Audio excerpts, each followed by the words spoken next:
સ્વામિનારાયણ હરે. વચનામૃત લોયાનું પાંચમું. કપટી નિષ્કપટીના લક્ષણ. દંભીને ઓળખવાની રીત. નિશ્ચયમાંથી પાડે ન પાડે તેવા ઘાટનું રૂપ. સત્સંગમાં દ્રઢ પાયો થવાનો ઉપાય. સંત શાસ્ત્ર અને વિચારમાંથી યુક્તિ શીખવાની રીત. ઇન્દ્રિયો અંતઃકરણ જીતવાની રીત. સ્વામિનારાયણ હરિ. સંવત 1877 કારતક વદી અમાસને દિવસ રાત્રિને સમયે સ્વામી શ્રી સહજાનંદ મહારાજ ગામ શ્રી લોયા મધ્યે સુરા ભક્તના દરબારમાં વિરાજમાન હતા અને ધોળો સુરવાળ પહેર્યો હતો અને ધોળી છીટની ડગલી પહેરી હતી અને મસ્તક પર શ્વેત પાગ બાંધી હતી ને પોતાના મુખારવિંદની આગળ પરમહંસ તથા દિદેશના હરિભક્તની સભા ભરાઈને બેઠી હતી. પછી શ્રીજી મહારાજે સર્વ પરમહંસને પ્રશ્ન પૂછ્યો છે, કેટલા સંકલ્પ કહેવાય ત્યારે નિષ્કપટ કહેવાય અને કેટલા સંકલ્પ ન કહેવાય ત્યારે કપટી કહેવાય.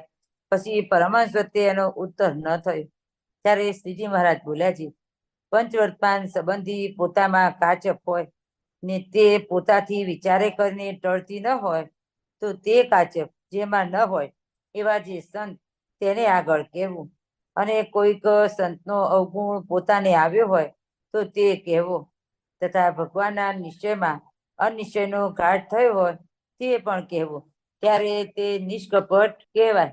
અને એ માયલો સંકલ્પ થયો હોય ને તેને જે સંતની આગળ ન કહે તેને કપટી જાણવો. જય સ્વામિનારાયણ. પૂર્ણ પુરુષોત્તમ શ્રી સ્વામિનારાયણ ભગવાન સ્વતઃ સિદ્ધ અનાદિ મહામુક્તરાજ બાપાશ્રી અનાદિ મુક્તરાજ નારણ મામા તથા લીલામાસી તથા સર્વે સંતો હરિભક્તોના ચરણોમાં કોટાન કોટી વંદન સહ જય સ્વામિનારાયણ. આ સભામાં જોડાયેલા સર્વે વિધિપૂર્વક જય સ્વામિનારાયણ સહ વંદન. વતનામૃત છે લોયાનું 5. લોયાનું 5 અને 6 સૂક્ષ્મ વતનામૃત છે. એમાં 6 તો આપણા જીવનમાં નાનામાં નાની વાત, સત્સંગીની રીત કેવી હોવી જોઈએ આપણને શીખવાડે, કોનો સંગ કરાય કોનો ન કરાય. તો આપણને આમ જનરલી એવું લાગે કે નિયમ ધર્મ વગરના ન હોય કે બરાબર ન હોય તો સંગ ન કરાય, પણ એવું નથી. ત્યાં તો આપણને નિયમમાં પણ હોય, ઉપાસના પણ હોય, તો પણ એવાનો સંગ ન કરવો, એની પાસે સૂવું નહીં, બેસવું નહીં, એવી વાત છે. અને 5મા વચનામૃતમાં પણ એવી અગત્યની જે અમૃત સાગર સાધકને જે કીધું છે ને, એમ સાધકનું જીવન પહેલા તો કેવું હોવું જોઈએ, જીવનલક્ષી વાત છે. તો અહીંયા આપણને કપટી ને નિષ્કપટીની વાત કરી.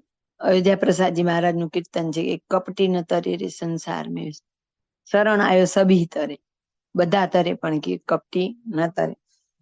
તો એ પ્રશ્ન પૂછ્યો છે કે કેવા વાત આપણે બીજાને કેવી ને ન કેવી, કયા સંકલ્પ આપણને યોગ્ય અયોગ્ય હોય કેવા. તો પેલું તો કોને કેવા, તો કે જેને એવા સંકલ્પ ન થતા હોય, કે જે આપણને લોયાન છઠ્ઠામાં કીધું ટોકીને જ્યાં સુધી આપણી ભૂલ ન સુધરે ત્યાં સુધી પાછળ પડી જાય ને એવા નહીં કહેવાય. એમાં આપણને એમ કીધું જાપરો રાખે તેને ન કહેવું. અહીંયા આપણને એમ કીધું કે પંચવર્તમાન સંબંધી કાચપ હોય, હવે આપણે કોઈ નિયમ પાળવો હોય છે, આપણે આમ ઘણી બધી ઈચ્છા છે, પણ સમય સંજોગો પ્રમાણે બધાની હિંમત એટલી ન હોય તો કદાચ જેને ભૂલ થઈ જાય તો પછી જે એવું યથાર્થ પાડતું હોય, જે બળ્યું હોય, જે આપણને હિંમત આપે. બાકી તો આપણને કીધું ને હિંમત વિનાની વાત થાય તે દિવસે ઉપવાસ કરો, કોઈ કહેવાય હોય હવે તો આ રસ્તે ચાલીએ તેવી તો ભૂલ થઈ જાય, પણ એમ નહીં. અને ઘણા તો દેખતા હોય તો એ ટોકે જ નહીં, તો ટોકે નહીં એનો તો એટલે સંગત ન કરાય, કારણ કે આપણી પ્રગતિ જ ન થાય. જીવના પરમ મિત્રનું લક્ષણ તો એ જ છે કે એને હિતની વાત તો ટોકીને પણ કહેવી. હા, 1-2 વાર કહીને ન ગમે એવું હોય તો પછી નો ટોકે એ વાત જુદી છે, પણ તો જેનો આચરણ બરાબર ન હોય ને એનો સંગ આપણે છોડી દેવાની પણ વાત છે, કે તો એનો સંગ આપણે ન કરવો, નહીં તો આપણને પણ રંગ લાગે. એટલે એમ કીધું પંચ વિષય સંબંધી આપણાથી કઈ ભૂલ થતી હોય તો આપણે જે સંત કે કોઈ હરિભક્ત જોડે, જેની જોડે આપણને વધારે આત્મીયતા હોય અને જે આપણને વિશ્વાસ હોય કે અહીં કહેવાથી મારા જીવનું રૂડું જ થશે, ત્યાં આપણે વાત કેવી. પછી હવે આપણે મનમાં ઈચ્છા જ હોય એ ભોગવવાની, જે આપણાથી વર્તમાન ન પડાતું હોય તો એમાં આપણને જ ગાફલાઈ હોય, ઢીલું મૂકવું હોય તો આપણે એવા પાસે જઈએ જે આપણને પંપાડે કે આવું બધું આપણે જરૂર નથી, કે આવું બધું ન થાય તો એ ચાલે, આપણે તો એક ધ્યાન જ કરવાનું હોય. બાપાએ આપણને ધ્યાન કરવાનું જ કીધું છે, પણ ધ્યાન છે ઇન્દ્રિયો અંતઃકરણના આહાર શુદ્ધ થયા વગર ધ્યાન થાય જ નહીં. તો કે એક આપણે પંચવર્તમાન સંબંધી કેવું, બીજું કે આપણને કોઈનો અભાવ અવગુણ આવી ગયો, કારણ કે સૌથી મોટો દોષ છે અભાવ અવગુણ. તો કે કદાચ આવી ગયો હોય તો આપણે કહી દઉં ભાઈ મને તો આજ આવો સંકલ્પ થઈ ગયો, તો મોટા આપણને એમ કે તમે એમની માફી માંગી લો. હાજર ન હોય જેનો અવગુણ આવ્યો હોય તો કે હૃદયપૂર્વક યાદ કરીને માફી માંગો, કે એમ જ બહાર નીકળવાનો આપણને રસ્તો બતાવે. અને ત્રીજો છે નિશ્ચય, મહાનિશ્ચય એટલે કે ઉપાસના. નિશ્ચય એટલે કે આ મહારાજ સર્વોપરી મહારાજ જ છે. હવે પછી આપણે આમાં આપણા ગ્રુપમાં આવ્યા પછી એમ હોય કે હવે આપણે પાંચમ નહીં કરવાની, શિવરાત્રી નહીં કરવાની, જન્માષ્ટમી નહીં કરવાની, આવું બધું આપણે કહેતા હોય. એટલે મનમાં હજી અનિશ્ચય રહેતો હોય પણ એવું કેમ, પણ મહારાજે શિક્ષાપત્રીમાં કીધું છે. હવે પછી એમાંથી આપણું મન દ્વંદમાં હોય અને આપણે એક સ્પષ્ટ રસ્તા ઉપર આવું. હવે એમાં એવું થાય કે સત્શાસ્ત્રમાંથી સત્પુરુષની સમજણ કેવી છે ને અસત્પુરુષની કેવી છે એ જોવું પડે. હવે મારો જો વધારે લગાવ એમાં હોય કે ના પણ શિક્ષાપત્રીમાં લખ્યું છે એટલે કરવું જોઈએ, એવું મારું મન વધારે પોઝિટિવ એ બાબતમાં હોય તો હું એવા પાસે જ જઈશ કે જેમ કે એ તો બોલે હવે આ તો કરવું જ પડે ને, આ તો મોટા મોટા બધા ખોટા હશે શું, તો આપણે એવા પાસે જઈ તો એ થાય. અને એ જ જગ્યાએ એવા પાસે અરે હોતા હશે સર્વોપરી મહારાજ મેળા બીજાનું નામ કેમ મુખમાં આવે, એવા બળની વાત વાળા પાસે જઈ તો આપણું મુકાઈ જાય. એટલે આ સૌથી અગત્યનું છે સંઘ. એટલે એવા સત્પુરુષ પાસે જઈને વાત કરવી કે જ્યાં આપણો દોષ ઓળખાય અને કાઢે એવા પાસે. પછી આપણે તો બાપાએ કીધું ને સર્પને ઘેર પરોણો સાપ, મહારાજે કીધું એવું કરીએ તો ન થાય. એટલે આમ તો શાસ્ત્ર એવું કીધું બરોબરિયાનો સંગ પણ ન કરવો, તો ઉતરતાનો ક્યાંથી કરાય. એટલે હંમેશા આગળ હોય એનો સંગ કરવો. ઉપાસનાની બાબતમાં તો આગળમાં બહુ લોચો હોય, આ મુકાય કે ન મુકાય, રખાય કે ન રખાય. પણ જ્યાંની જેને સર્વોપરી ઉપાસના પરોક્ષના, તો એ બધા ઉપાસના વાળા તે તમે જેને પણ જોશો તો એને એક જ ઉપાસના, જે પણ સ્વરૂપને, ભલે કોઈ રામને માનતું હશે, કોઈ હનુમાનજીના ઉત્તમ ભક્ત હશે કે કોઈ કૃષ્ણ ભગવાનના હશે, તો એ બધા એને એક દ્રઢ આશરો હશે. એટલે એકમાં દ્રઢ સંપૂર્ણ નિષ્ઠા હોય ત્યારે જ આગળ વધાય. એટલે આ ત્રણેય વસ્તુ આવી ગઈ, આજ્ઞા, ઉપાસના અને મોટાનો અપરાધ અવગુણ. આ ત્રણ વસ્તુ આમાં આવી ગઈ કે આપણે કેટલા સંકલ્પ કહેવાય ત્યારે નિષ્કપટ કહેવાય. તો નિષ્કપટ થવા માટે આટલું કરવું પડે. બાપાશ્રીની વાત ભાગ 1 વાર્તા નંબર 136 એમાં એ નિષ્કપટ કપટની વાત સરસ છે. અને બાપાશ્રીને એવું પૂછ્યું છે કે અત્યારે નિષ્કપટ થઈએ તો આગલા પાપ બળે કે નહીં? ત્યારે બાપાશ્રી જવાબ આપ્યો કે હા બળે. પણ બાપાશ્રીએ ત્યાં વોર્નિંગ આપી આપણને, ફેર પાછા એ રસ્તે ન ચાલે તો બળે, અને જો ચાલે તો બમણા વળગે. જાણ્યા છતાં આજ્ઞા લોપે એનું તો પ્રાયશ્ચિત જ નથી. એટલે આ વાત આપણે સમજવી પડે. અને કપટ રાખીએ તો ચોખ્ખું જ કીધું કે એક કપટી ન તરે રે શરણ આવ્યો સભી તરે. તો મોટા આગળ આપણે નિષ્કપટ થવું પડે. ધારો કે સંકલ્પ થઈ ગયો તો એનું પ્રાયશ્ચિત આપણને સામાન્ય બતાવીને આપણે કેટલા મોટા દોષમાંથી ઉઘરી જઈએ. એટલે આ ત્રણ વાતનું આપણે આમાં ધ્યાન રાખવાનું. જય સ્વામિનારાયણ. પછી વળી શ્રીજી મહારાજે પ્રશ્ન પૂછ્યો છે, એવો કપટી હોય ને તે ડાયો હોય તેને કેવી બુદ્ધિ એ કરીને ઓળખીએ? ત્યારે એનો ઉત્તર પણ પરમહંસને ન આવડ્યો. ત્યારે શ્રીજી મહારાજે કહ્યું છે, એ તો એમ ઓળખાય જે એનો સહવાસ હોય ને ખાધે પીધે, બેઠતે ઉઠતે, ચાલતે હાલતે પોતા ભેળો રહેતો હોય, ત્યારે પોતે તેની ખબર રાખી ને પોતાથી નોખો પડે ત્યારે પણ બીજા માણસ પાસે તેની છાની ખબર રખાવી, ત્યારે તેનું કપટ ઓળખ્યામાં આવે. જય સ્વામિનારાયણ. કપટી હોય ને ડાયો હોય ને કેવી રીતે ઓળખો? તો આપણી સાથે રહેતા હોય તો આપણને કપટી છે કેમ ખબર પડે? કારણ કે ઉપરથી તો સરસ વર્તમાન પાડવાનું એવું બધો દેખાવ હોય. ધારો કે આપણે જ બધા છીએ, અત્યારે આપણે ઓનલાઈન જ મળીએ છીએ, બરાબર, સાથે જ રહેતા નથી. અહીંથી મોટી મોટી વાત થતી હોય પણ ખરેખર મારું જીવન એવું છે કે નહીં તો કેમ ખબર પડે? તો કે ભેગા બેસવા ઉઠવાથી અને કા પછી એના વિશે વાત જાણવી, એની ખબર રાખવી, જેનો સંગ કરવો છે. તો આપણને જેમ કીધું છે ને કે છેલ્લાના 30મા વચનામૃતમાં 5 વાતનું નિત્ય અનુસંધાન રાખવું.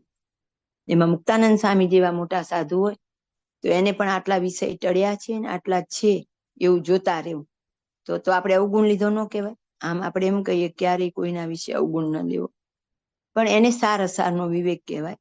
કારણ કે એ વાત કરે છે શું અને એનું વર્તન ખરેખર કેવું છે.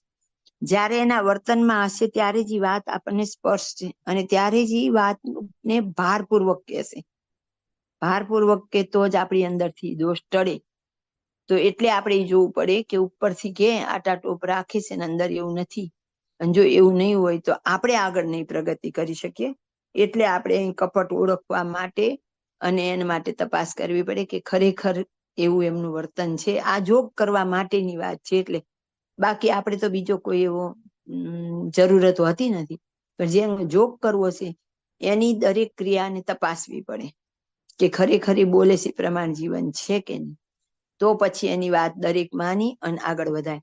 બને ત્યાં સુધી તો આજના યુગમાં કે ભવિષ્યના યુગમાં મને તેવું લાગે કે આ સત્સંગમાં બધા જ ધામના અધિપતિઓ, એમના મુક્તો, એમના હરિભક્તો આવેલા હોય, દરેકની અંદર સામર્થ્ય હોય, પણ મને તેવું લાગે કે ખરેખર તો જે મૂર્તિમાંથી આવેલા કે અક્ષરધામમાંથી આવેલા પરમ એકાંતિક મુક્ત હોય એ એમની સામર્થ્યને ઢાંકીને વર્તતા હોય છે, અને તો બને ત્યાં સુધી ખૂણામાં હોય છે. એટલે એનો આટાટોપ ઓછો હોય છે, એટલે એ આપણી નજરમાં નથી આવતા. અને જેના છે ને બીજા ધામના હોય કેવા, એના આટાટોપ વધારે હોય છે. એટલે એમાં આપણને આકર્ષણ જલ્દી થઈ જાય અને એનો કોન્ટેક્ટ પણ જલ્દી થાય. એટલે આપણે ખરેખર જેનો જોગ કરવો છે એની પહેલા તો ઉપાસના શુદ્ધિ કેટલી છે.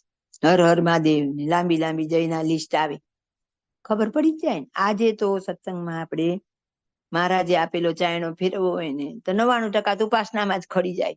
તો પછી ઉપાસના નથી ત્યાં તો આપણને કઈ પ્રાપ્તિ થવાની નથી. એટલે જોગ કરવામાં એટલા ત્યાંથી નીકળી ગયા.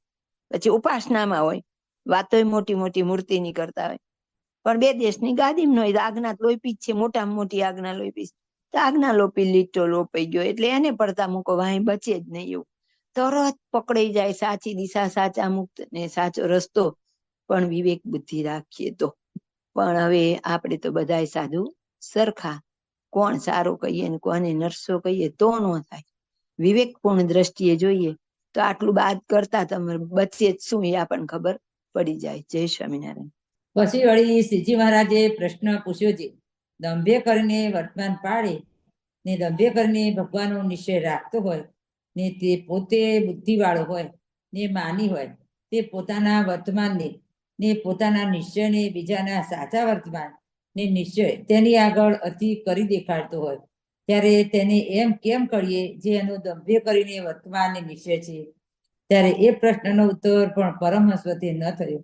ત્યારે શ્રીજી મહારાજ બોલે છે, એની પ્રતિષ્ઠાનો ભંગ થાય ત્યારે એનો દંભ કળાય, નહીં તો ન કળાય.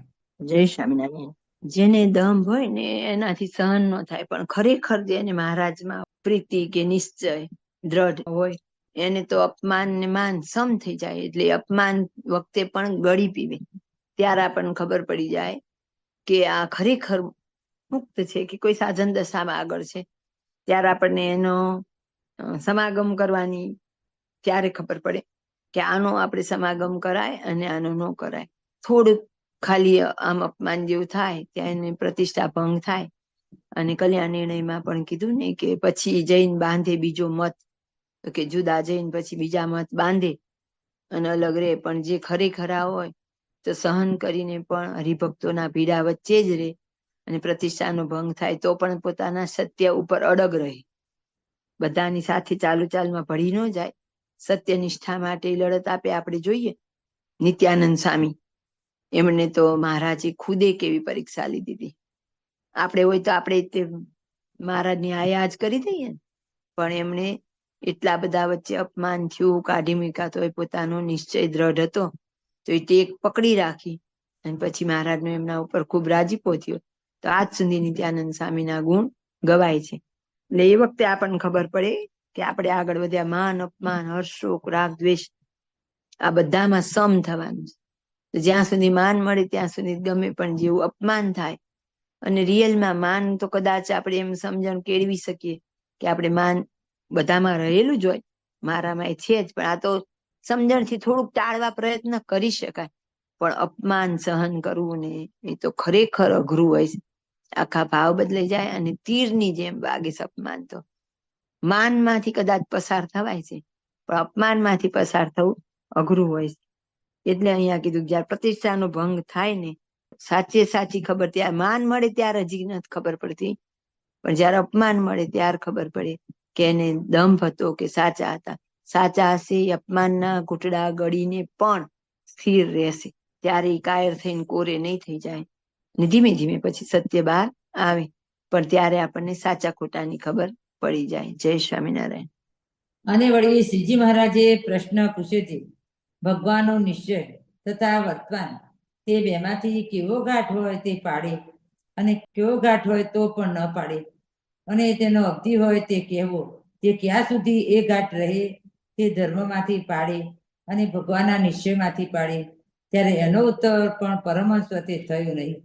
ત્યારે શ્રીજી મહારાજ બોલ્યા છે, જે ગાંઠને ટાળવાનો યત્ન કરે તો પણ ટળે નહીં, એવો જે કંઈક ધર્મ પાળામાં અયોગ્ય ગાંઠ રહેતો હોય, અને તે ગાંઠ 15 દિવસ તથા મહિના સુધી ન થાય ને વળી કોઈક દિવસ પ્રગટ થઈ આવે, એવો જે ગાંઠ તે ધર્મમાંથી પાડી અને એમ જ ભગવાનના નિશ્ચયમાં પણ જાણવું.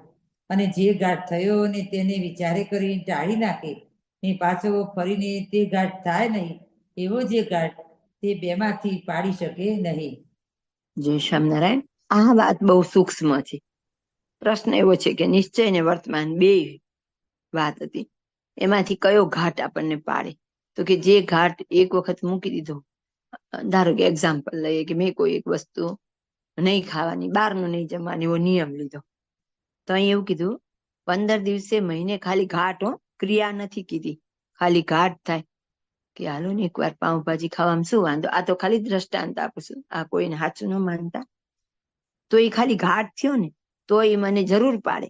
કેમ? તો કે એક સંકલ્પ તો ઉઠ્યો ને, આજે એક સંકલ્પ ઉઠ્યો, કાલે એમાં પછી બુદ્ધિ થોડુંક એમાં ભેળવશે કે હા એ તો જવું પડે, હવે છોકરાને રાજી રાખવા જવું. આ તો દ્રષ્ટાંત આપું છું. તો એવી રીતે થશે, પછી એમાં ચિંતવન કરશે, પછી આપણાથી ક્રિયા થઈ જશે, તો એ ઘાટ પાડશે. પણ ધારો કે અત્યારે આપણે બધા જ છીએ, કદાચ ડુંગળી લસણ નાનપણમાં છોડ્યા યાદ એ નહીં હોય આપણને, પણ માનો કે ડુંગળી લસણ કોઈ છોડ્યા છે ને એમ જ થઈ ગયું કે ના હવે મારે ખાવાના જ નથી, દ્રઢ થઈ ગયું તો વાંધો નથી, પણ મન અચુડચું કરે એટલે કે સંકલ્પ વિકલ્પ કરે તો એ પાડશે. ચોક્કસ એવું માનવાનું કે આ ઘાટ ઉભજો એટલે એ પાડશે. એટલે આપણે વધારે ને વધારે સાવધાન રહેવાનું. એવું જ નિશ્ચયમાં એક વખત નિશ્ચય થયો મહારાજ સર્વોપરી છે, વળી બીજા કોક મળે, ઘણા બધાને એવું થાય જ છે ને, આપણી બાપાશ્રીનું જ્ઞાન સાંભળવું ગમે, આપણી વાતો ગમે, વળી કોક મળે કે બાપા આમ ન જવાય, એટલે વળી પાઠ પડે, વળી પાછું એમ થાય પણ એમ ઈ કહેતા ને એવી વાતો તો નથી, એમની વાત બહુ સારી હતી, વળી પાછું મનાય વળી, એટલે ઈ જો ઈ અંદર આપણને એવા વિકલ્પ તો થાય છે ને, સંકલ્પ વિકલ્પ, એટલે એ પડાય. પણ જેને એકવાર દ્રઢ પકડી લીધું ના આ સાચું જ, નિશ્ચયની બાબતમાં અને વર્તમાનની બાબતમાં બેમાં જયારે દ્રઢપણે પકડી લઈએ ત્યાર પછી આપણને કોઈ વાંધો આવતો નથી. એટલે જો આપણને વારે વારે સંકલ્પ થઈ જતા હોય કોઈ પણ વિષય બાબતના, વર્તમાન બાબતના કે નિશ્ચય બાબતના, ધારો કે મેં કોઈ વસ્તુ નહીં ખાવાનો નિયમ લીધો, ક્યાંય નહીં જવાની એવો લીધો, અને સૌથી તો મારો તમને આપું દાખલો કે આમ રોજ સાંજ પડે એમ થાય કાલથી તો હવે ઓછું જ જમવું. બધા મોટા મુક્તો પરોક્ષના બધા જે હોય સાધક, મોટા મોટા સંતો, બધા એમ કે 50% જમવું, 25% વાયુ માટે, 25% પાણી માટે પેટ ખાલી રાખવું.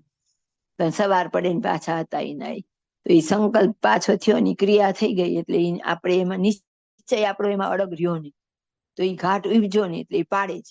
પણ અંદર વિચાર થયો કે ના ના ખાવું તો પડશે, ભૂખ લાગી છે, પછી નથી કેતા આસક્તિ આવી જાય, પણ એ વિચાર જ ન આવે, એક જ વિચારે નહીં મારે નથી ખાવાનું, એવું જ દ્રઢ રે તો જ ટકાય. બાકી જો એવો સંકલ્પ ઉઠ્યો એટલે પડવાની નિશાની. અહીંયા પણ મહારાજ એમ કહેવા માંગે છે કે તો એ આપણને જરૂર પાડશે, અને જો એમાં ઘાટ ન થયો તો પછી ક્યારે પાડશે નહીં. બહુધા આપણે બધા ડુંગળી લસણમાં એવા તટસ્થ થઈ ગયા છીએ, બીજામાં કોણ કોણ થયું એ મને નથી ખબર, પણ હું એક ડુંગળી લસણ સિવાય બીજામાં કદાચ આટલી દ્રઢ નથી. હવે અત્યારે આપતકાળમાં ડુંગળી લસણ આવે તોય ન ખાઈ, કદાચ સ્વપ્નમાં આવે તોય આપણે એમાં સ્વપ્નમાં આપણને જાગૃતતા રે હું ડુંગળી લસણ નથી ખાતી. એટલે એવું દ્રઢ દરેક વસ્તુમાં થઈ જવું જોઈએ કે નહીં મહારાજને આ ન ગમે, આ વિષય ભોગવું તો ન ગમે, આમ કરું તો ન ગમે, આમ ફરવું તો ન ગમે. એ સાવધાની રહેવી જોઈએ, તો એ ક્યારેય આપણને પાડશે નહીં. જય સ્વામિનારાયણ. અને વળી શ્રીજી મહારાજે પ્રશ્ન પૂછ્યો છે, સત્સંગમાં દ્રઢ પાયો કેનો થાય કે કેનો ન થાય? પછી એનો ઉત્તર પણ પરમહંસને ન આવડ્યો. ત્યારે શ્રીજી મહારાજે કર્યું છે, જેમ દત્તાત્રેય પંચભૂત, ચંદ્રમા, પશુ, વેશ્યા, કુમારી, પોતાનો દેહ ઇત્યાદિ સર્વેમાંથી પણ ગુણ લીધા, એવી રીતે સંતમાં જેને ગુણ ગ્રહણ કર્યાનો સ્વભાવ હોય તેનો જ સત્સંગમાં દ્રઢ પાયો થાય છે. અને જેને સંતમાં ગુણ લીધાનો સ્વભાવ ન હોય તે સત્સંગમાં રહ્યો છે તો પણ એનો દ્રઢ પાયો નથી. જય સ્વામિનારાયણ. દત્તાત્રેય 24 ગુરુ કરેલા. ગુરુ એટલે કે આપણે આમ ગુરુ ધારણ કરીએ એમ નહીં, પણ એને પાસેથી એને જ્ઞાન લીધેલું. જ્ઞાન એટલે કે એનો એક સારી વસ્તુને એક્સેપ્ટ કરેલી, એમ કોઈ પણ સારો સ્વભાવ હોય એને. આમાં એમ આવ્યું વેશ્યા, તેમ થાય વેશ્યા પાસે શું, તો એને એમ થયું કે ઓહો વેશ્યા એક એનો ધંધો, પૈસા કમાવાનો. એ જ્યાંથી નીકળેલા સામે જેનું હશે રહેવાનું સ્થળ, તો એ તૈયાર થઈને ઉભેલી, રાહ જોતી જોતી ઊભી એટલી ઊભી કે કોઈ ગરાગ આવતું નથી. એટલે એ કે એના માટે થઈને કેટલી આતુરતા પૂર્વક, ઓહો એક 5 પૈસા કમાય, એટલે 5 પૈસા મતલબ કે જે કંઈ કમાતી હોય, તો કે એના માટે જો આટલી બધી વાર કેવી આતુરતા પૂર્વક તૈયાર થઈને ઊભી છે. એમ આપણે ભગવાન માટે જો આવા તૈયાર ઉભા હોઈએ, દેહના શણગાર નહીં, આત્માના શણગાર સહિત તૈયાર ઉભા હોય અને આવી રાત આખી વાટ જોતા હોય, તો ભગવાન દોડીને આવે. આમ ગુણ, એમ ગુણનો મતલબ આવો છે. એમ આપણે પણ દરેક જગ્યાએથી ગુણ ગ્રહણ કરવો જોઈએ. અહીંયા એમ કીધું કે સંતમાંથી ગુણ લીધો જોઈએ તો એનો પાયો દ્રઢ છે, અને જો સંતમાંથી ગુણ લેવાનો સ્વભાવ ન હોય તો પાયો કાચો છે. પણ પાછું હમણાં આગળ જ વાત થઈ અને વળી અહીં વાત આવી ગુણ લેવો, તો હવે આપણને એમ જ થાય બધામાંથી ગુણ જ લેવો. પણ જ્યાં મહારાજે જેમ કીધું હોય એમ ચાલવું પડે. અહીંયા ગુણ લો, અહીંયા આવું ગુણ લો. એટલે પહેલા તો પારખું તો કરવું જ પડે. પછી જે યાર એકવાર એમ નક્કી થયું કે ના, આ તો બધાય મહારાજે કીધેલા એવા ધર્મના નિયમે યુક્ત અને મહારાજની આજ્ઞામાં રહેલા સંતોષ, પછી એની દરેક ક્રિયામાં આપણે ગુણ લેતા શીખવું પડે. કારણ કે જો અહીંયા આવે છે ને ત્યારે કોઈ પણ મુક્ત હોય એની ક્રિયા તો બધી આપણી મનુષ્ય લીલા જેવી જ હોય. બહુ નજીક જાવ એમ તો જોખમમાં આવી જાવ. એટલે મુક્ત એટલે આપણે આમ એક દ્રશ્ય ખડું કરી લીધું હોય કે તો આવા જ હોવા જોઈએ, આવું તો કરતા જ ન હોય, આમ તો કરતા જ ન હોય. પણ ઘરમાં તો એ ઘરની જેમ જ રહેતા હોય, ત્યારે આપણને સ્વાભાવિક એમના ક્રિયાઓ જોઈ અને દોષ આવે. તો કે એમ નહીં, એમાંથી ગુણ જ આવવો જોઈએ. અને કઈ આમ મહારાજ હશે ત્યારે મહારાજે જો સાથે રહેનારાને સામાન્ય જેવું જ લાગતું હશે. વારે વારે ભૂલ થઈ જતી હશે, નહીં થતી હોય એવું ન હોય. બધી ક્રિયા એવી જ કરતા હોય, એટલે કેમ પકડવા? ઘડીક નિશ્ચય આવે ને ઘડીક વળી પાછો મનુષ્ય ભાવ આવી જાય. એટલે અહીંયા કીધું કે આપણે એકવાર નક્કી કરી લીધું કે આ મુક્ત છે, કે આ સ્થિતિ વાળા સંત છે, પછી એમની દરેક ક્રિયામાં આપણને ગુણ જ આવવો જોઈએ. એમની ક્રિયા અલૌકિક હોય, આપણી માઇક બુદ્ધિ, આપણી ઇન્દ્રિયો એનાથી પર હોય ને માઇક બુદ્ધિ એ માપવા જઈએ ને તો મેળ ન પડે. ધારો કે મહારાજને આંબા શેઠ હતા, દરરોજ ગઢાડીથી ચાલીને દાંતણ દેવા આવતા. ખાલી મહારાજે અદીબા ઉપર હાથ મૂક્યો ને સીડી ઉતરા અને એને અવગુણ આવી ગયો ને તો એને મનુષ્ય ભાવ આવી ગયો ને, એટલી એમને નિશ્ચયમાં કચાશ હતી. એટલે એમ આપણે પણ નજીક જઈએ પછી આપણને મુક્તની દરેક ક્રિયામાં મનુષ્ય ભાવ આવવા માંડે અને ક્યાંક ક્યાંક નિશ્ચયમાં અનિશ્ચયનો ઘાટ થઈ જાય. એટલે અહીં એમ કીધું કે સંતમાં ગુણ લીધાનો સ્વભાવ હોય તેનો પાયો પાક્કો છે. જય સ્વામિનારાયણ. વળી શ્રીજી મહારાજે પ્રશ્ન પૂછ્યો છે, સંત તથા શાસ્ત્ર તથા પોતાનો વિચાર એ ત્રણેય હોય ત્યારે અતિશય ઇન્દ્રિયો અંતઃકરણ જીતાય કે એમાંથી એકે વાનું હોય તો પણ જીતાય? અને જો એમ કહેશો જે ત્રણેય વાના ભેળા હોય તો જીતાય, ત્યારે સંત પાસેથી કેવી યુક્તિ શીખવી અને શાસ્ત્રમાંથી શું યુક્તિ શીખવી અને પોતાનો વિચાર કરી શું યુક્તિ શીખવી તે કહો. ત્યારે એનો ઉત્તર પણ પરમહંસથી થયો નહીં. ત્યારે શ્રીજી મહારાજ બોલ્યા છે, શાસ્ત્રે કરીને તો ભગવાન તથા સંત તેનું મહાત્મ્ય સમજવું અને સંતથી એમ શીખવું છે જે રીતે સંત ઇન્દ્રિયોને જીત્યાની યુક્તિ બતાવે, જે આ રીતે નેત્રની દ્રષ્ટિ નાસિકા પર રાખવી તથા ગ્રામ્ય વાર્તા ન સાંભળવી ઇત્યાદિ જે યુક્તિ તે સંતથી શીખવી અને તે સંતે શીખાવી જે યુક્તિ તેને પોતાને વિચારે કરીને પોતાના કલ્યાણને અર્થે સવળી સમજીને માનવી ને તેમ વર્તવા લાગવું, એ ત્રણેય વાનાયકોને ઇન્દ્રિયો અંતઃકરણ જીતાય છે. જય સ્વામિનારાયણ. મહારાજે પ્રશ્ન પૂછ્યો, સંત આપણે જે કોઈની પાસેથી લેતા હોઈએ કંઈ પણ આપણું જ્ઞાન, આપણા જે મુક્ત મંડળ છે, આ તો જેમ દત્તાત્રેય લીધું એમ પરોક્ષમાંથી એ ગુણ તો લેવાય ને સારી વસ્તુ શીખવી હોય તો કોઈ સારા દાર્શનિક હોય, આપણે જોયું કે હા આમનું બધું મહારાજના સિદ્ધાંત મુજબનું છે. પેલા એ એકવાર આપણે જોવું પડે સિદ્ધાંત મુજબનું, તો એમની કોઈ વાતમાંથી ગુણ ગ્રહણ કરાય. એમ કે સંત શાસ્ત્ર અને વિચાર શાસ્ત્ર આપણા હાથમાં હોય, સંત આપણે એના સમાગમમાં હોઈએ, પણ હારે આપણો વિચાર તો ભળવો જોઈએ. હવે કે એમાંથી આપણે તો અમુક વાત જ પકડવી હોય ને અમુક વાતને તો જતી કરવી હોય કે આ અત્યારે આપણે ન હોય, અત્યારના દેશકાળમાં આવું શક્ય નથી. તાર કે વતનામૃત કે બાપાશ્રીની વાત વાંચી અને આપણે કઈ નથી ફોલો થતું આપણાથી, તો આપણે શું કરીએ? એ તો એ વખતની વાત છે, અત્યારના યુગમાં એ સંભવ નથી. એમ કરીને આપણે છટકબારી કરીએ. એટલે આપણો વિચાર પણ પવિત્ર અને શુદ્ધ હોવો જોઈએ. ત્રણેય હોય ત્યારે જ આપણે આમાં આગળ વધી શકીએ. એટલે એમ કે છે ત્રણેય વાના ભેડા હોય તો જીતાય. તો હવે પહેલી વાત કે સંત પાસેથી શું શીખવું, એમ 3 માંથી આપણે શીખવાનું હતું. તો સૌથી પહેલું સંત પાસેથી શું શીખવું, તો કે સંત પાસેથી કેવી યુક્તિ. તો સંત આપણને એમ શીખવાડે કે ઇન્દ્રિયોને કેમ જીતાય. પહેલા જોઈએ આપણે બાપાશ્રીની વાત. બાપાશ્રીએ શુદ્ધ ગુજરાતીમાં કોઈ સંકોચ રાખ્યા વગર બધું જ સ્પષ્ટ કહી દીધું છે. ઇન્દ્રિયો કેમ જીતવી, પહેલું તો એમણે 89 નંબર ભાગ 1 એમાં એમ કહી દીધું. વૃંદાવન સ્વામીએ પ્રશ્ન પૂછ્યો એટલે કે નિયમે કરીને જીતાય કે વૈરાગ્ય કરીને, વતનામૃતમાં એ કીધું. અને કાં ખાવાનું બંધ કરી દઈ, ધારો કે જે ખાવાની ઈચ્છા હોય એનું બંધ કરી દઈ, કેવી રીતે જીતાય. ત્યારે બાપાશ્રી આખું સુરા ખાચરનું દ્રષ્ટાંત દીધું. તો એના ઉપરથી આપણે સમજવાનું કે સુરા ખાચરને દીધું એ જ મને એવા જ ઘાટ થાય છે ખાધા પીધાના, તો મારે પણ એને જીતવા માટે આ વાતને અમલમાં મૂકવી પડે. બાપાશ્રીની સૌથી ચોટદાર વાત હોય વાક્ય એક જ લીટીનું, વગોડી ભેંસનું દૂધ સારું, ત્યાં સુધી મૂર્તિ મળે નહીં. આટલા વાક્યમાં આપણે બધું વિચાર લેવાનું. કેટલું કેટલું બાપાએ તો યાદ કરીને મરચા, જીરુંનો વઘાર બધું યાદ કરીને કહી દીધું. બાપાશ્રી કે 6 મહિનામાં મૂર્તિ દેખાય, પણ મોટો છે. ખાટું, ખારું, તીખું, તમતમું આદિ એકેયના ભાવ ન રહે તો. બાપાશ્રી બીજા ભાગની 31મી વાતમાં કે ઇન્દ્રિયો અંતકરણનો પ્રતિહાર કરતા કરતા મૂર્તિમાં સહેજે જોડાવા. આપણે શું કરીએ છીએ? ધ્યાનમાં કલાકો બેસવા, આમ તો ભાઈ ના પાડે છે, કલાકો કોઈ બેસી જ શકે નહીં. પણ માની લઈએ કે આપણને ચાનક ચડી ગઈ, બીજું બધું પડ્યું મૂકો, ધ્યાન જ કરવાનું છે. એટલે કદાચ 2-4 કલાક આપણે સરસ યોગ નિંદ્રાએ આવી જતી હોય ને બેસીએ ખરા, ચલો આસન તો કમસે કમ જીતીએ છીએ, પણ પહેલી જરૂર છે ઇન્દ્રિયો અંતકરણને પ્રતિહાર કરવાની. જ્યાં સુધી ઇન્દ્રિયો અંતકરણનો પ્રતિહાર ન થાય ત્યાં સુધી ધ્યાન થાય જ નહીં. તો પછી સંત આપણને શું કે આ કરો છે એને પહેલા તમારા, જેમ બાપાશ્રીએ કીધું, ઇન્દ્રિય અંતકરણને તમે વિષયમાંથી પાછા વાળશો તો મૂર્તિ સહેજે જોડાશો. તો આપણે પહેલું શું વચન પાડવું પડે, તો કે આપણે ઇન્દ્રિયોને અંતકરણને કંટ્રોલ કરવા પડે. પછી એવું જ મામાએ આપણને કીધું, મહારાજે પ્રથમના 18માં કીધું.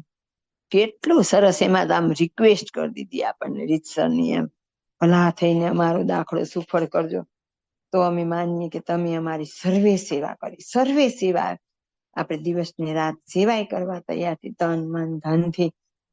પણ આ વાત માનવા ત્યાં નથી. એમાં મહારાજે આપણને એવું કીધું કે બધા શાસ્ત્રની વાત કરી દીધી, એમ કે બધું કદાચ કંઠસ્થ હોય ને આપણને તો એ નહીં, જયારે વર્તનમાં હોય ત્યાર પછી એમાં મહારાજ આપણને એમ કે છે કે નિશ્ચયનું બળ ને આત્મજ્ઞાનનું બળ તેને કરી અંતકરણને ગાફલતા રહે કે હવે મારે કઈ કરવું નથી. પણ મહારાજ કે અહીંયાથી આગળ અમે જોયું તો કે અંતકરણનો તો જાજો વાંક નથી. મહારાજ કે વાંક કોનો છે? તો કે વાંક છે ઇન્દ્રિયોનો.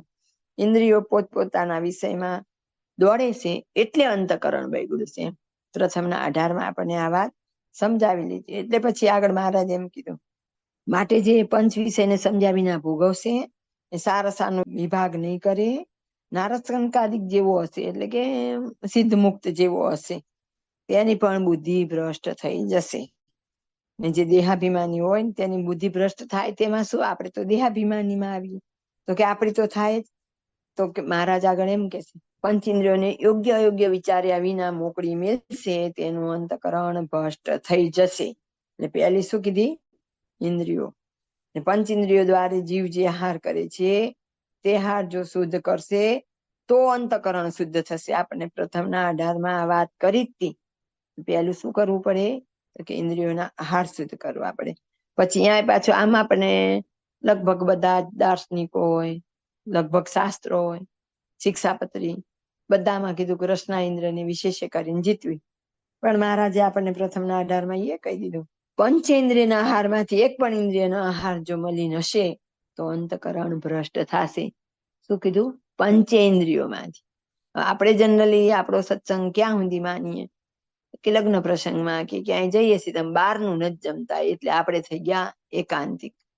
પણ બીજું કેટલું જમીએ? જે તે જોવું તે જમ્યા કહેવાય, જે તે સાંભળવું તે જમ્યા કહેવાય. તો અહીં એટલે જ કીધું કે પંચેન્દ્રિયોમાંથી કોઈ પણ ઇન્દ્રિયનો આહાર અશુદ્ધ હશે તો અંતકરણ ભ્રષ્ટ થશે.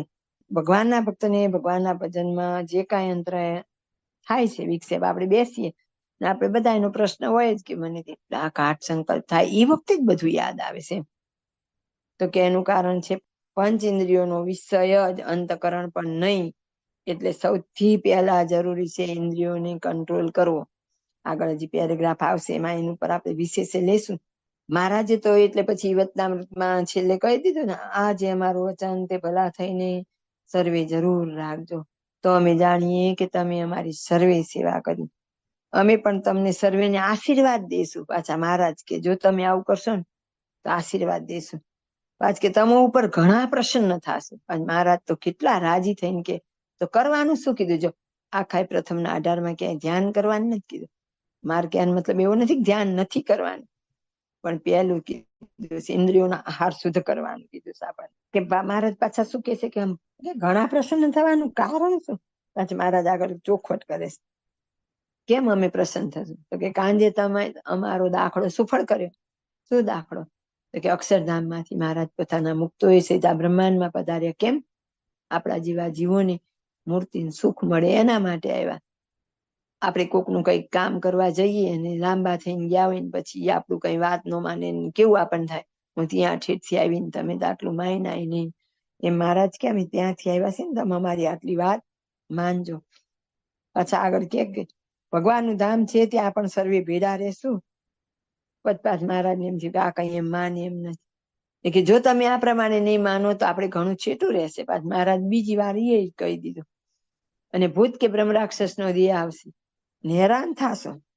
હવે કે તો પછી ભક્તિ કરી હતી એનું શું? તો કે જે કઈ ભક્તિ કરી હતી તેનું ફળ તો રજરતા રજરતા કોઈ કાળે પ્રગટ થશે.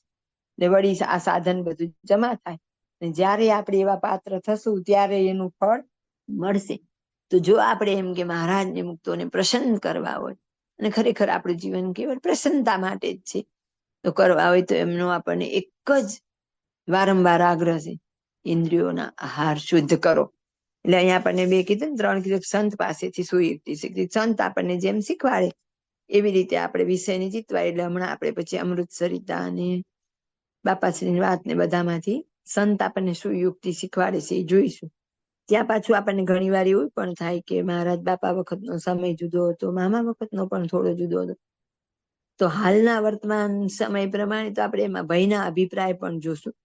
એટલે આપણને ખબર પડે. કારણ કે આ એક બહુ મોટી ગેરસમજ ચાલે. મોટા ભાગનાને છટકવું હોય એટલે આપણને આપણું મન જ રમાડતું હોય.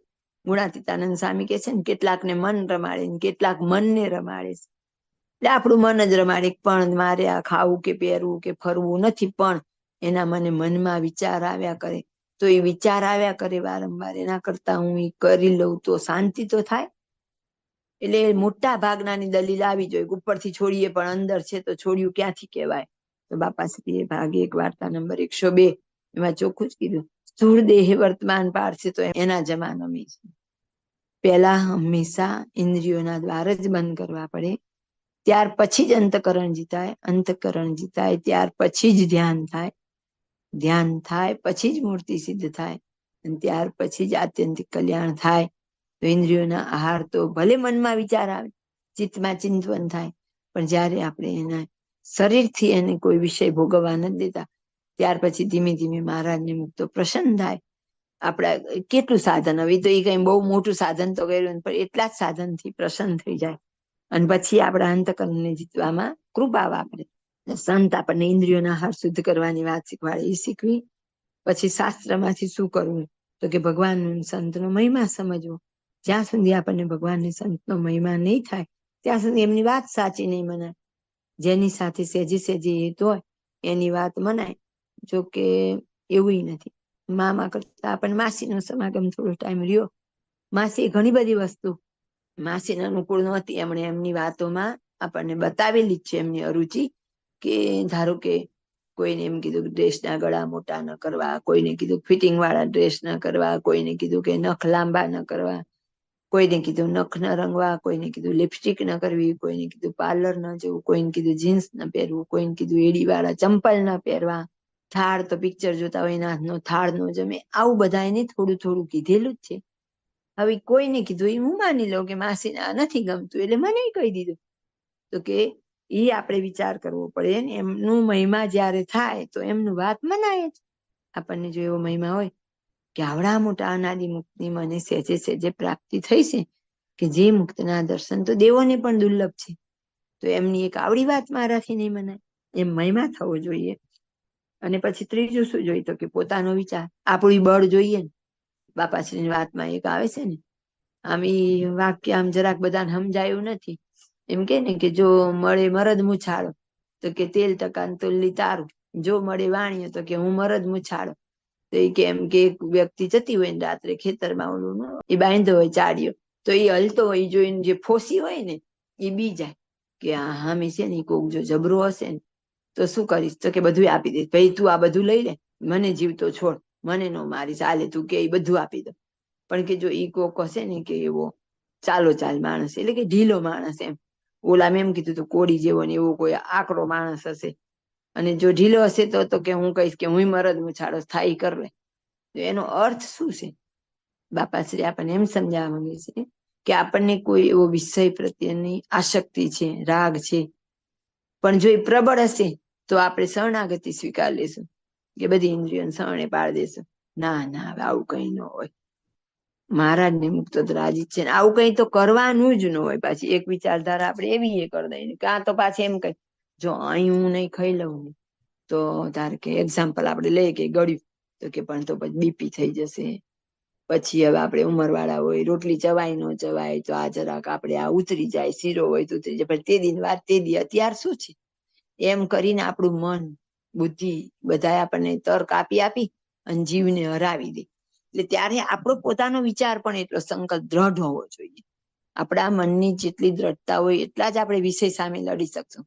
મહારાજને મુક્ત આપણને દિશા સૂચન કરી શકશે, પણ મનની દ્રઢતા તો આપણી જોવી જોઈએ ને. એના વગર તો શું થાય? રોજ બાપાની વાત વાંચીએ છીએ, કઈ નથી વાંચતા, નવું છે આ પ્રથમનું 18મું વાંચેલું, કેટલી વાર છે, પણ આપણે તો આમ દ્રશ્ય ખડું થાય. મહારાજ આમ એક એ વત્તામૃત વખતે એવું જ છે ને કે મહારાજ તો પરોડીએ ઉઠીને ગયા હતા સંતોની જાયગાન વિશે, એટલે વત્તામૃતમાં એમ લખ્યું કે ઘણી વાર વિચારી રહ્યા, પછી બોલ્યા. મહારાજે વિચાર કર્યો કે વાત કહું કે ન કહું, ગમશે કે નહીં ગમે, પછી પાછા વિચારીને પછી બોલે. એટલે અંગત અંગત સંત હરિભક્તો છે ત્યારે મહારાજ આવી સરસ વાત રજૂ કરે. અને પેલા તો જરાક આમ ગીત કડાકીથી કીધું કે ભલા થઈને આ વચન માનજો, પછી છેલ્લે એમ કહી દીધું આમ નમ્રતાના સુરમાં, ભલા થઈને અમારો દાખલો સુફળ કરજો, અમે અહીંયાથી આવ્યા, તમે આટલું તો વચન અમારું જરૂર આ જરૂર માનજો. રિક્વેસ્ટની જેમ આપણને કે બોલો, એમને કઈ ગરજ છે? તો આપણે એ વાતની કેટલી બીજાને ક્યાં કહું, હું જ રોજે રોજ વિચારું છું, રોજે રોજ વિચાર જતો જ રહેશે. મુનિ સ્વામીની વાત એ યાદ જ છે કે હા આપણે 50% જમવું, પણ તોય જતો રહે. કેમ? એટલી આપણી અંદર દ્રઢતા નથી. તો એના માટે શું જોઈએ? તો કે સંત, શાસ્ત્ર અને વિચાર ત્રણેય જોઈએ, ત્યારે જ આપણે ઇન્દ્રિયોને જીતી શકીએ. સંપૂર્ણ જીતવી તો કૃપા વગર શક્ય નથી, પણ આપણે એ રસ્તે ચાલીએ તો એ ઘસાય અને મહારાજને મુક્તો આપણો દાખલો જોઈને રાજી થાય અને આપણી અંદરથી જે તે વિષયના રાગને નિર્મૂળ કરે.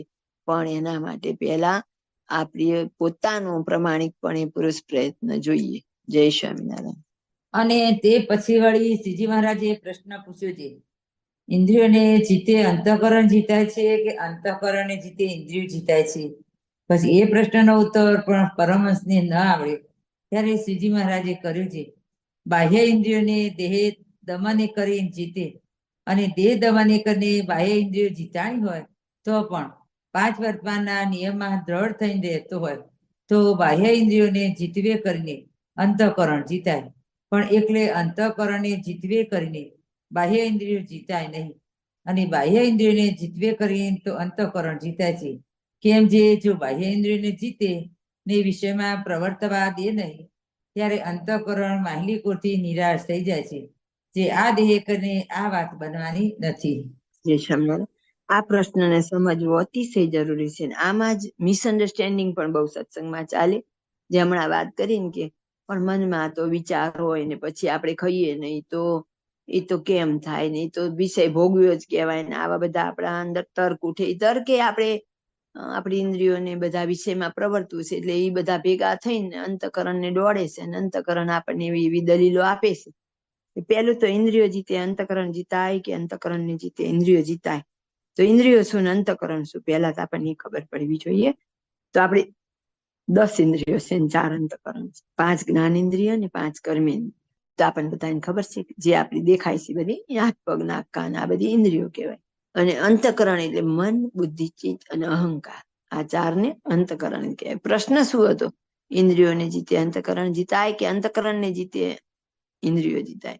માની લે આપણું અંતઃકરણ એટલે મન, તો કે મારે નેત્ર પહેલા જીતવો, હાથ પગ એ બધી ઇન્દ્રિયોને જીતવી કે મારા મનને જીતવું? બૌદ્ધ સમાજ એમ કે છે કે મનને જીતવું જોઈએ, પણ મન ઇન્દ્રિયો જીત્યા વગર જીતાય જ નહીં. એટલે અહીંયા ચોખ્ખું જ કહે છે કે ઇન્દ્રિયો જીતા વિના અંતઃકરણ જીતાય નહીં, ને સૌથી પહેલા ઇન્દ્રિયો જીતવી પડે. આપણે ઘરમાં બહુ કચરો છે, કાગળિયા બહુ ઉડાડ્યા છે, બહારથી પવન એ બહુ જ છે, તો દરવાજો બંધ કરીને વાળશું ને? પેલા દરવાજો બંધ કરશું, પછી બધો કચરો વાળશું, ભેગો કરશું, સુપડી લઈને ભરશું અને બહાર ઠાલવશું. દરવાજો ખુલ્લો રાખી બીજો કચરો ઉડી ઉડીને અંદર આવે, અને આ કચરો ભેગો ન થવા દે. આપણે વાળવું છે પણ બહારથી પવન આવે એ આપણો કચરો ગોળ ગોળ ફેરવ્યા કરે. એમ સૌથી પહેલા તો આપણા ઇન્દ્રિયોના દ્વાર બંધ કરવા આપણે. એટલે આપણને વચનામૃતમાં એમ કીધું, કુવાનું દ્રષ્ટાંત આપ્યું ને, જયારે આપણે પાણી ગાળવું હોય ત્યારે ગાભા ભરવા પડે. એટલે કે થોડા ફૂટ આપણે ઊંડા જઈએ ને એટલે તળનું પાણી થોડું થોડું ફરતી દિવાલોમાંથી ફૂટવા માંડે. પણ આપણે હજી પાણી કરતા નીચેનું પાણી વધારે સારું હોય એટલે નીચે ઉતરવું. આપણો કુવો 8 ફૂટે ધારો કે પાણી આવી ગયું, પણ મારે લેવલ ને પાણીની ક્વોલિટી ને ક્વોન્ટિટી વધારે જોઈએ છે, તો જેમ બને મારે નીચે જવું પડે. હવે મારે 10-12 ફૂટ સુધી જવું, પણ પાણી તો ફૂટવા માંડ્યું છે, તો શું કરવું? તો બધા એવું કરે કે ત્યાં બધા કપડાને એવું ભરાઈ દે, પાણીને આવતું રોકવાનો પૂરેપૂરો પ્રયત્ન કરે. જો એ પ્રમાણિકપણે કરે ને ત્યારે જ આ માઇક પાણી છે ને એ ત્યારે જ રોકાય. અને પછી એમને જેટલા ફૂટ ઊંડી જવું હોય ને જેવું પાણી જોઈતું હોય મળી જાય, પછી ગોદડા કાઢી નાખે ને તો એ પાણી નો આવે. આ નીચેથી જ ફોર્સ એવો આવ્યો અને ઈ કુવો એનાથી ભરાઈ ગયો છલોછલ, એટલે ઝીણી ઝીણી શેર આવતી હતી એને ઈ ધક્કો દઈ દે. અંદરનું પાણી છે ઈ ધક્કો દે. એમ આપણું જે અંતઃકરણ છે એ ભગવાનના મુક્તના મહિમાથી સભર થઈ જશે. અને એનો જ એટલો આનંદ ને એનું જ આપણને ઉમંગ શરીરમાં રહેતો હોય, ત્યાર પછી આપણને સેજે સેજે માઇક પંચ વિશે જૂઠા થઈ જશે. પછી અત્યારે આપણે જ છીએ બધા જનરલી આપણે બેઠેલા એમાં બહુધાને ગ્રામ્ય વાર્તા થતી હશે, તરત કંટાળો આવશે. આ શું પંચાયત હવે આવી? ગામની પંચાયત લઈને બે, કોનો દીકરો, કોની વંશ, કોના છોકરા, હવે આપણને તરત એવું લાગશે. અને આ વાત લઈને બેઠા હોય ત્યારે ખરી બપોર બેઠા છીએ તો આપણે શાંતિથી સરસ રીતે વાત કરી શકશું. કેમ? તો કે આમાં રુચિ થઈ ગઈ આપણને હવે. એટલે તો આ પહેલું શું કરવાનું અહીં આપણને કીધું તો કે આપણી ઇન્દ્રિયોના દ્વાર બંધ કરવાના, નેત્રથી જે તે જોવાનું નહીં. મામાએ પંચવર્તમાનની બુકમાં આમ બધા શાસ્ત્રોમાં પંચવર્તમાન ઉપર વાત હતી, પણ મામાએ તો આપણને પછી નેત્રનો દારૂ, શ્રોત્રનો દારૂ એ બધાની આમ ટૂંકમાં આમ ડિટેલમાં વિગત આપેલી જ છે. આપણે આ પતે પછી જોઈશું. અહીંયા ચોખ્ખું જ કીધું કે બાહ્ય ઇન્દ્રિયો જીતાણી હોય તો પણ પાછું શું કીધું? આપણી ઇન્દ્રિયોને જીતવાની. અને પાછી જીતવાની એ કેવી રીતે કીધી મહારાજે? દેહ દમને કરીને જીતે. એમને એમ તો આપણને કઈ પોપાબાઈ રાજ નથી કે આપણે આજથી નક્કી કર્યું કે હું આ ખાઈશ જ નહીં, હું આ જોવા જઈશ જ નહીં, કે હું આવા કપડા પહેરીશ જ નહીં. રે જ નહીં. ઉતાવળિયા નિર્ણય ટકે નહીં. તો અહીં શું કીધું? દેહ દમને. દેહ દમન એટલે શું? તો હમણાં આપણે ભાઈના પ્રવચનમાંથી જોશું ને આપણને બધાને ખબર જ છે કે ઈચ્છા થાય તો એ નહીં, એ તો તને નહીં જ મળે.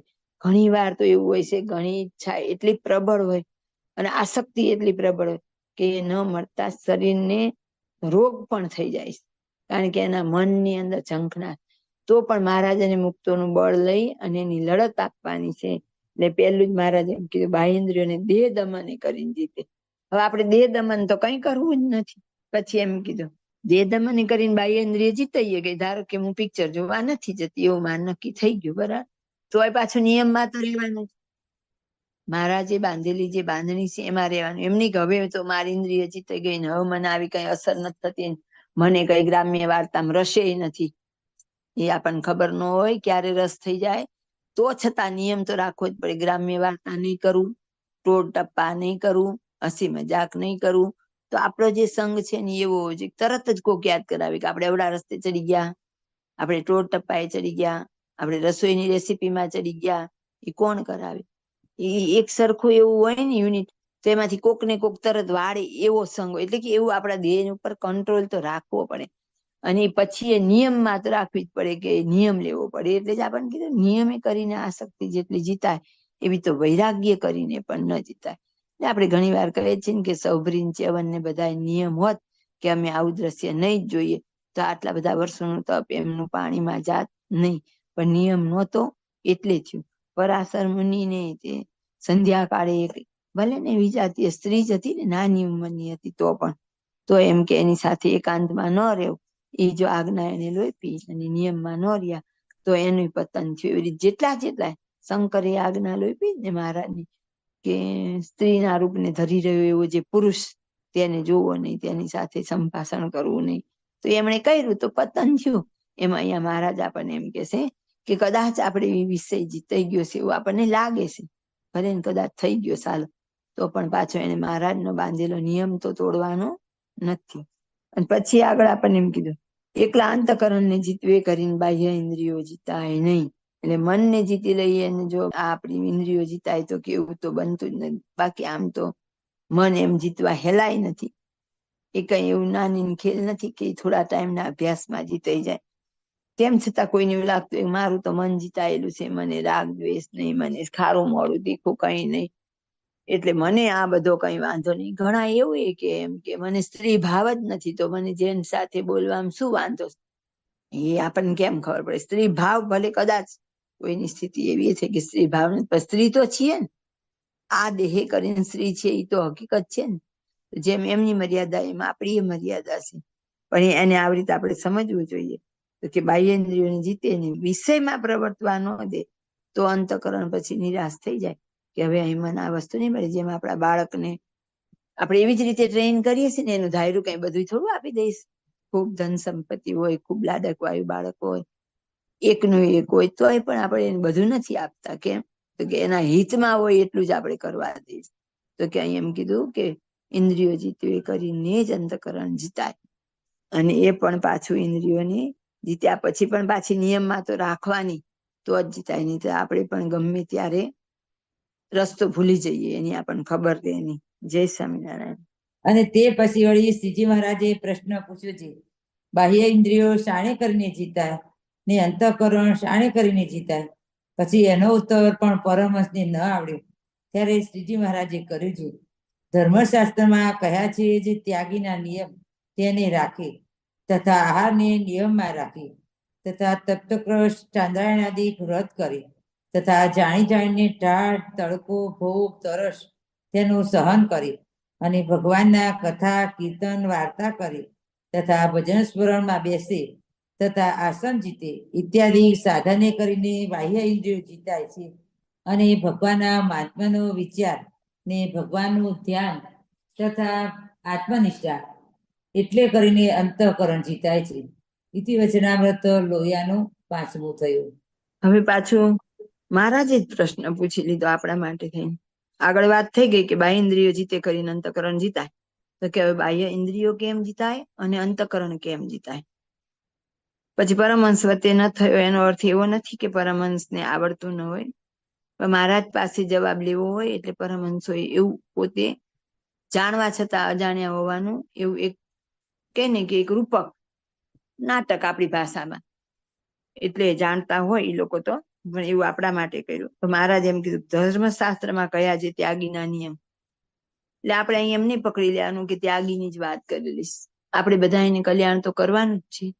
તો અહીં ત્યાગી હોય તો આપણે ગૃહસ્થના નિયમ, જો ગૃહસ્થના નિયમમાં પંચવર્તમાનમાં દારૂ માટી ચોરી તો આવી જ જાય, તેમ છતાંય મહારાજે આહારને નિયમમાં રાખી પાછું જુદું લીધું.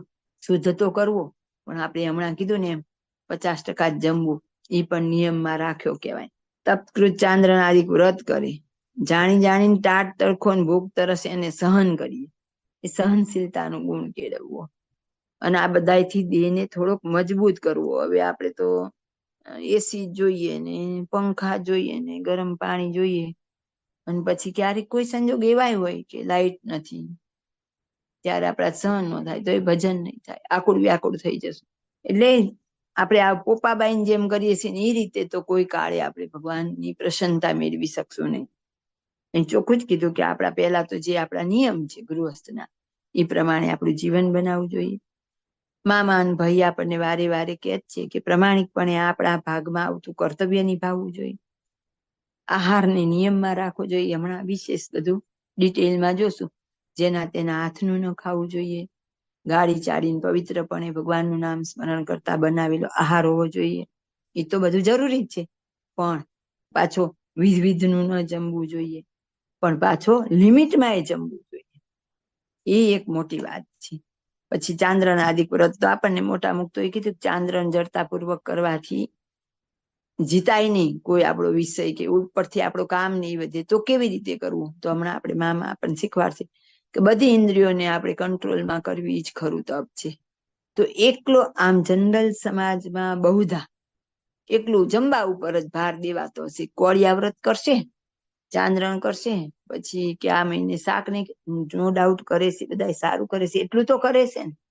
જો હમણાં વાત હતી ગુણ લેવો, તો એટલો ગુણ લેવાય કે હા એટલું તો કરે છે, પણ એકલા એનાથી નહીં થાય. ધારો કે એમ મેં નિયમ લીધો કે હું શાક નહીં ખાઉં આ મહિનો દહીં નહીં ખાઉં, એના કરતા એક એક વસ્તુનો કાયમી ત્યાગ કરી દે. ઓલું કેવું મનને આશા હોય કે 30 દિવસ પછી તો મને મળવાનું જ છે, એ મન શાંત બેઠું હોય. કારણ કે 11 દી આપણને ખબર જ હોય કે આજ મારે જમવાનું, તો શાંત બેઠું જ હોય, પણ બીજે દી સવારમાં તો કેવું તલ પાપડ થાય, એ પાછું ઊભું થાય એનો તો કોઈ મતલબ જ નથી. એના કરતા જે વસ્તુમાં આસક્તિ હોય એને ઓળખીએ, એ તો જો આપણને ખબર જ હોય. માયલા ગુણ મહાદેવજી જાણે, દરેક પોતાના ગુરુ થવું પડે. આપણને ખબર જ હોય કે મને કયા કયા વિષયમાં રાગ છે, કઈ વસ્તુ આસક્તિપૂર્વક જમું છું, કઈ જમવા ખાતર જમું છું. તો એમના ઉપરથી આપણે પોતે તપાસ કરવાનો, જેમાં આપણને આસક્તિ છે એનો ત્યાગ કરવો. કે આગળ કીધું તું દમન કરીને, મન કઈ એમ સીધી રીતે માની ન જાય, એને સમજાવવું પડે, ધમકાવવું પડે, બીવડાવવું પડે કે જો ભાઈ તું આમને આમ વિષય ભોગવ્યા કરીશ તો પાછ ધક્કો થશે, ફરી આ સંસારમાં આવવું પડશે. કેવા દેશકાળ હશે ખબર નહીં હોય, કેવા માતા પિતા મળશે ખબર નહીં હોય, આવો કારણ સત્સંગનો જોગ થશે કે નહીં થાય ખબર નહીં હોય. અત્યાર મને ભગવાન પૈસે હામ દામ ઠામ બધી રીતે બરાબર રાખીશ, બીજી વાર એવી નહીં રાખે તો, આવો સરસ જોગ નહીં મળે તો, એવું બધું સમજાવવું, પટાવવું, ધમકાવવું બધું કરવું પડે. અને એવી રીતે કરીને પણ મનને, એટલે દરેક ઇન્દ્રિયોને કંટ્રોલમાં કરવાનો પ્રયત્ન કરવો પડે. એટલે આંતર ક્યાં ભૂખ્યા રહેવું ખાલી, એનાથી તો ક્રોધ ને એવું વધે, પણ સમજણપૂર્વક નો ત્યાગ કરવો જોઈએ. હવે આપણે અને બધું જ કીધું છે કે જાણી જાણીને સહન કરવું. તો એકલું તપે નથી કરવાનું, આગળ પાછું એમ કીધું ભજન કરવાનું, કથા કીર્તન કરીએ, ભજન સ્મરણ કરીએ, આસન જીતીએ. આસન જીતવું એટલે સળંગ 15 મિનિટ, 20 મિનિટ, અડધી કલાક, કલાક, જેવી રીતે બેસી શકીએ, પલાઠી વાળીને કે પદ્માસન કે જે આપણ વજ્રાસન, પણ જેટલું બને એટલું આસનને અધિક જીતવાનો પ્રયત્ન કરવો પડે. તો સ્થૂળ દેહ આખું નિયમમાં, હાથને હલવા ન દે, પગને છટકવા ન દઈએ, એ બૈડો સીધો ટાઈટ રહે, એટલે એને જાતે વગર કીધે આખું શરીર કંટ્રોલમાં આવે, એટલે બધી ઇન્દ્રિયોનો કંટ્રોલ ધીમે ધીમે થતો જાય. પણ આજ તો આપણે બહુધા બપોર પડીને સોફામાં ચડીને એસી કરીને હાથમાં વતનામૃત લઈને બેસીએ છીએ, એટલે તો પછી જોકામાં જ જાય, કઈ જોઈએ એવું સમજાતું હોતું નથી. આગળ કીધું ભગવાનનું ધ્યાન કરવું, આત્મનિષ્ઠા એ કીધી પાછી, હું દેહ નહીં આત્મા, એને સતત અનુસંધાન રાખવું પડે, ત્યારે કે અંતકરણ જીતાય. અહીંયા પણ ચોખ્ખું જ કીધું, ઇન્દ્રિયો શેનાથી જીતાય? તપથી. ને મહિમાનો વિચાર, ધ્યાન ને આત્મનિષ્ઠા એનાથી અંતકરણ, એટલે મન, બુદ્ધિ, ચિત્ત ને અહંકાર એનાથી જીતાય. હજી આપણને બાપાએ, મામાએ, ભાઈએ બધાએ શું શું કીધું એ લેશું. જય સ્વામિનારાયણ. રહસ્યાર્થ પ્રદીપિકા ટીકામાં પ્રશ્ન 8 છે. તેમાં પહેલામાં શ્રીજી મહારાજે કપટી નિષ્કપટીનું લક્ષણ કહ્યું છે, બીજામાં કપટીને ઓળખવાનો ઉપાય કહ્યો છે, ત્રીજામાં દંભીની પ્રતિષ્ઠાનો ભંગ થાય ત્યારે એનો દંભ કળાય છે. ચોથામાં અયોગ્ય ઘાટ ફેર ન થાય તો ધર્મમાંથી અને નિશ્ચયમાંથી પાડી શકે નહીં. પાંચમામાં સંતનો ગુણ ગ્રહણ કરવાનો સ્વભાવ હોય તેનો સત્સંગમાં દ્રઢ પાયો કહ્યો છે. છઠ્ઠામાં ઇન્દ્રિયો અંતઃકરણને જીત્યાની 3 પ્રકારની યુક્તિ બતાવી છે. સાતમામાં ઇન્દ્રિયો જીતે અંતઃકરણ જીતાય છે. આઠમામાં ઇન્દ્રિયો અંતઃકરણને જીત્યાના પૃથક પૃથક ઉપાય બતાવ્યા છે. 8 બાબતો છે. પ્રશ્ન પહેલો. ચોથા પ્રશ્નમાં મહિના સુધીમાં ઘાટ થાય તે ધર્મ અને નિશ્ચયમાંથી પાડી એમ કહ્યું. તે ઘાટ ટાળવાનો ઉપાય શું હશે? ઉત્તર 1. માન મૂકીને નિષ્કપટ થઈ દીનતા સહિત ભગવાનની અથવા મોટા પુરુષની પ્રાર્થના કરવી અને સેવાએ કરીને તેમને રાજી કરવા, તો તે દયાએ કરી ઘાટને ટાળી નાખે. પ્રશ્ન 2. પાંચમા પ્રશ્નમાં દત્તાત્રેયના દ્રષ્ટાંતે કરીને સંતનો ગુણ ગ્રહણ કરવાનું કહ્યું છે અને પ્રથમના 53માં પંચવર્તમાન રૂપી મર્યાદાનો ભંગ કરે તેનો અવગુણ લેવાનું કહ્યું. તે કેમ સમજવું? ઉત્તર 2. શ્રીજી મહારાજની આજ્ઞા પાળતા હોય તે સર્વેનો ગુણ લેવાનું કહ્યું. તે ગુણ લેવે કરીને વૃદ્ધિ પામવાનો ઉપાય છે. માટે જે પંચવર્તમાને યુક્ત હોય તે સર્વનો ગુણ લેવો અને જે પંચવર્તમાનનો ભંગ કરતા હોય તેનો ગુણ લે તો તેને વિશે સત્પુરુષની બુદ્ધિ રહે. તેથી તેનો ત્યાગ કરી ધર્મવાળાનો સમાગમ થઈ શકે નહીં. તેથી રૂડા ગુણ ન આવે ને એવી નબળી સોબતે કરીને ઘટી જાય. માટે તેનો ગુણ ન લેવો એમ કહ્યું છે. માટે જે શ્રીજી મહારાજની આજ્ઞા ન પાડે તેનો સંગ કોઈ પ્રકારે ભૂલે પણ ન કરવો એ સિદ્ધાંત વાત છે. ઇતિ રહસ્યાર્થ પ્રદીપિકા ટીકા સમાપ્ત. ઇતિ વચનામૃત લોયાનું 5મું થયું. સહજાનંદ સ્વામી મહારાજની જય. બાપા શ્રીની જય. સદગુરુ શ્રીની જય. સ્વામિનારાયણ ભગવાનની જય. જય સ્વામિનારાયણ. આજના વચનામૃતમાંથી આપણે કદાચ બીજો કોઈ એક દ્રઢતા ન કરી શકીએ ને તો આ એક છેલ્લો જે પ્રશ્ન જવાબ હતો ને એની દ્રઢતા એક ખાલી કરીએ ને તો એ ઘણું બધું જીતાઈ જાય. સ્પષ્ટ શબ્દમાં કીધું આજ્ઞા પાડતા હોય તે સર્વેનો ગુણ. જેમ આગળ દત્તાત્રેયની વાત હતી કે એને ગુણ લેવાનો સ્વભાવ હતો, પણ ચોખ્ખી જ વાત છે કે આજ્ઞા પાડતા હોય એનો જ લેવાનો, આજ્ઞા લોપે એનો નહીં. તો કેટલું બધું એમાંથી નીકળી જાય. પણ આપણે આને આપણા જીવનમાં લક્ષ્યાર્થ કરીએ છીએ ખરા? મહારાજ તો કહેતા ભલા ને આપણે સાંભળતા ભલા. આગળ પાછું ચોખ્ખું જ કીધું કે પંચવર્તમાનનો ભંગ કરતા એનું ગુણ લઈએ એટલે આપણને ત્યાં અટકી જઈએ. એટલે આગળ એનાથી આગળ ઊંચા જે સત્પુરુષ હોય ને ત્યાં સુધી આપણે જઈ શકીએ નહીં. નબળી સોબતે કરીને ઘટી જવાય. અને છેલ્લે ચોખ્ખું કીધું શ્રીજી મહારાજની આજ્ઞા ન પાડતા હોય તેનો સંગ કોઈ પ્રકારે ભૂલે પણ ન કરવો એ સિદ્ધાંત વાત છે. સિદ્ધાંત વાત તો બહુ જ ઓછી જગ્યાએ કીધી હશે. તેમાંનો એક સિદ્ધાંત છે કે જે આજ્ઞા લૂપતા હોય એનો સંગ ક્યારેય ન કરવો. પણ આપણે એવું કોઈ દિવસ માનશું ખરા? એ વાતને આપણે સ્વીકારશું ખરા? અહીંથી હમણાં ઉભા થયા ને પાછા હતા એના એ થઈ જઈએ. એટલે ધારો કે આપણે સમાજમાં આપણી આજુબાજુ આજ્ઞા ન પાડતા હોય ને એનો સંગ એટલે કે કુટુંબ પરિવાર હોય તેને ત્યાગવાની વાત નથી. સત્સંગમાં વાત છે.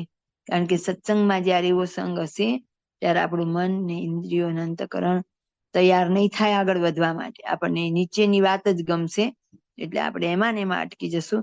તો એથી ઊંચાનો સમાગમ આપણે નહીં કરી શકીએ. બહુધા સત્સંગમાં કે બારે બધે મહિમાની વાતો થાય, ભગવાનના લીલા ચરિત્રો ગવાય, પણ આપણે ભગવાનને રાજી કરવાનું, પ્રસન્ન કરવા, વર્તન કેવું કરવાનું છે એની વાત થાય નહીં. એટલે વધારે આપણે જો આમાંથી આજ કઈ ન શીખીએ ને એક વાત શીખીએ કે આજ્ઞા ન પાડતા હોય એનો સંગ કરવો નહીં, તો આપણા જીવનમાં કેટલી પ્રગતિ થાય. કારણ કે મહારાજને મુક્તનું વચન માનીએ એટલે આપણને વગર કીધે એમનો રાજીપો મળે. આટલું કડક વચન બોલે ક્યારે? એવી જરૂર હોય ત્યારે જ બોલે.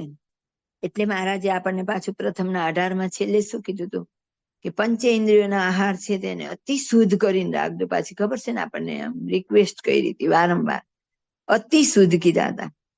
પાછા રિક્વેસ્ટ કે આ વચન અમારું જરૂર માનજો. પાછા મહારાજ આગળ એક આપણને વિશેષ કામ સોંપે કે આ વાત સર્વેને સમજાય એવી સુગમ છે, માટે સર્વેના સમજ્યામાં તુરત આવી જશે. તે સારું સત્સંગમાં અતિશય પ્રવર્તાવજો.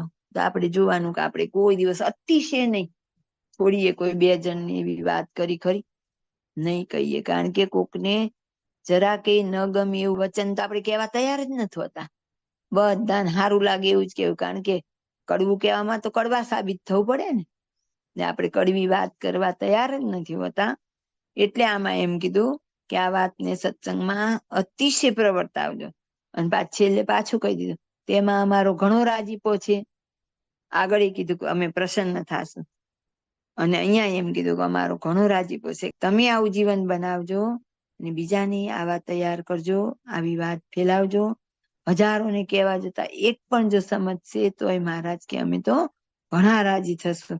એટલે આપણને અહીંયા ચોખવટ જ કરી છે કે આજ્ઞા નો પાડતા હોય એનો સંગ ભૂલે ચૂકે પણ ન કરવો. ખાલી જો આટલું આપણે પાડીએ ને તોય આપણે કહીએ ને કે આમ પડવા જેવી, એમાંથી બચી જાય. કારણ કે ઓલા આપણને હાથ જ ફેરવવાના હોય ને એન કે એની વાતમાંથી સાબિત કરી જ દે કે આપણે આ બધાની કોઈ જરૂર નથી. ખાવ પીવો ને જલસા કરો ને ક્યાંક તો એમ કે આપણામાં રહેલા મહારાજને જમાડવા તો પડે ને. હું ક્યાં જમું છું, મહારાજ જમે છે. તે પણ હમણાં આપણે મીરાબાઈ જેમ ઝેરનો કટોરો આપીએ તો એ પી જશે ને, એ તો અંદર રહેલા મહારાજ. એટલે એ કડવી દૂધીને શાકે ન ઉતારી શકીએ આપણે, અને વળી ક્યાં માનીએ છીએ કે આપણે મહારાજ જમે. એટલે એવો સંગ થાય તો હંમેશા આપણને એવા જ કરવા ઈચ્છે. તો આપણને મહારાજનું વચન બીજું મનાય ન મનાય, આટલું વચન માનવાનો પ્રયત્ન કરીએ. સૌથી પહેલા તો માનવા કરતા આ વાતને મનમાં પાકી તો કરીએ કે મહારાજને આ નથી ગમતું ને મહારાજની આજ્ઞા આવી છે. પાકી થશે એટલે પછી શું થશે તો કે જ્યાં આજ્ઞા લોપ વાળા હોય ને ત્યાં કદાચ આપણે તો વાત એ કરી, બધું કર્યું, તરત મન અટકશે. જોજો સંગ નથી કરવાના, આની વાત માન નથી માનવાની. બાપાશ્રીએ આપણને એવું કહી દીધું છે, ક્યારેક કોઈ મોટા મુક્તની વાત વચનામૃતની વાત કરતા અલગ આવે તો વચનામૃતની વાત માનવી, પણ વચનામૃતમાં બીજા કોઈ શાસ્ત્રની શાખ લેવી નહીં. શાખ એટલે ગવાહી આપણે કહેતા હોય ને એમ, તો કે એ વચન નહીં પાડવાનું. કયું પાડવાનું તો કે જે મહારાજે કીધું હોય. જો ઊંચા આપણે ચડવું હોય તો એવી કડક વાતને જીવનમાં અનુસરવી જ પડે. હવે આપણે આના રેફરન્સમાં થોડા મુદ્દા લઈશું. જય સ્વામિનારાયણ. જય સ્વામિનારાયણ. આ વચનામૃતમાં આવ્યું ને કે ઇન્દ્રિયો જીતાય ત્યારે જ અંતઃકરણ જીતાય. એ બાબતે આપણે બાપાશ્રીની વાત ભાગ 1 વાર્તા 89 સંવંત 1965 ચૈત્ર સુદ ચોથને રોજ સવારે બાપાશ્રીએ કૃપા કરીને વાત કરી છે. જેમ બાળક તુચ્છ પદાર્થ સારું રોયા કરે છે, તેમ જીવ મહારાજનું સુખ મૂકીને સ્વાદ માન આદિક પંચ વિષયમાં પ્રીતિ રાખે છે. તેથી મૂર્તિનું સુખ મળતું નથી. જો અહીંયા કીધું ને કે પંચ વિષયમાં પ્રીતિ રાખે તો મૂર્તિનું સુખ મળે નહીં. તો આગળ જ 87મી વાત છે બાપાની. એમાં બાપાશ્રી એમ કીધું કે મોટા સાથે જીવ જોડે અને નિયમ ધર્મ રૂપી બખ્તર પહેરે, એટલે કે નિયમ ધર્મ જો પાડે તો પંચ વિષયમાંથી હેત ટળી જાય. તો મોટા મુક્ત તે જીવને માયામાંથી કાઢી અને મહારાજની મૂર્તિમાં ખેંચી લે.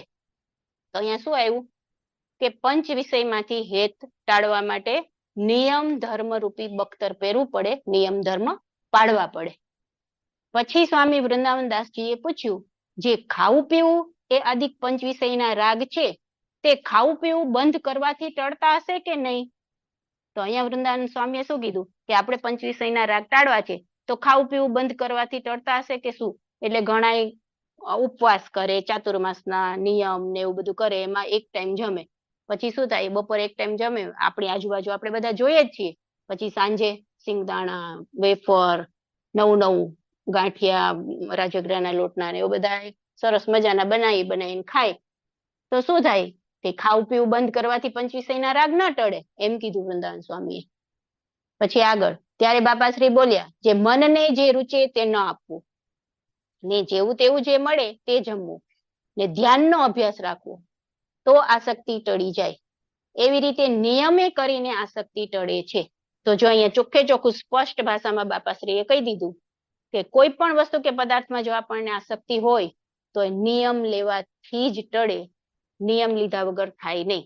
અને સારધાર નિયમ જો પડે ને તો જ પાછું ટળે, નહીતર તો સારધાર નિયમ ન પડે. અને આપણે જો હમણાં ચાતુર્માસ ની પેલા નિયમ એકાદશી આવી હતી, એમાં આપણે બધાએ નિયમ લીધા કે ચાતુર્માસમાં ઘણા લીધા હોય અલગ અલગ નિયમ. કોઈ મીઠાઈ ન ખાવી ને કોઈ કઈ ફરસાણ ન ખાવું, જેને જે ભાવતું હોય એવા નિયમ લીધા હોય.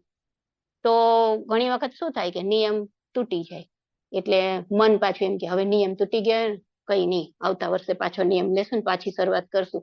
એટલે શું થાય, આસક્તિ પાછી વધે, એટલે વળી ખાવા માંડીએ. પણ એવું નહીં, ભલે એક વાર તૂટે, 2 વાર તૂટે, પણ નિયમને પડ્યા નહીં મૂકવાના, નિયમ ચાલુ જ રાખવાનો, તો જ આસક્તિ આપણી ટળે.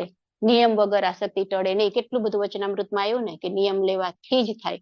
તો અહીંયા આગળ હવે બાપાશ્રી કહે છે કે સુરા ખાચરની નિયમ લેવાથી જ ટળી હતી, એટલે હવે એ વાત આવશે. પછી વળી સ્વામીએ પૂછ્યું, જે સુરા ખાચરની આસક્તિ કેવી રીતે ટળી?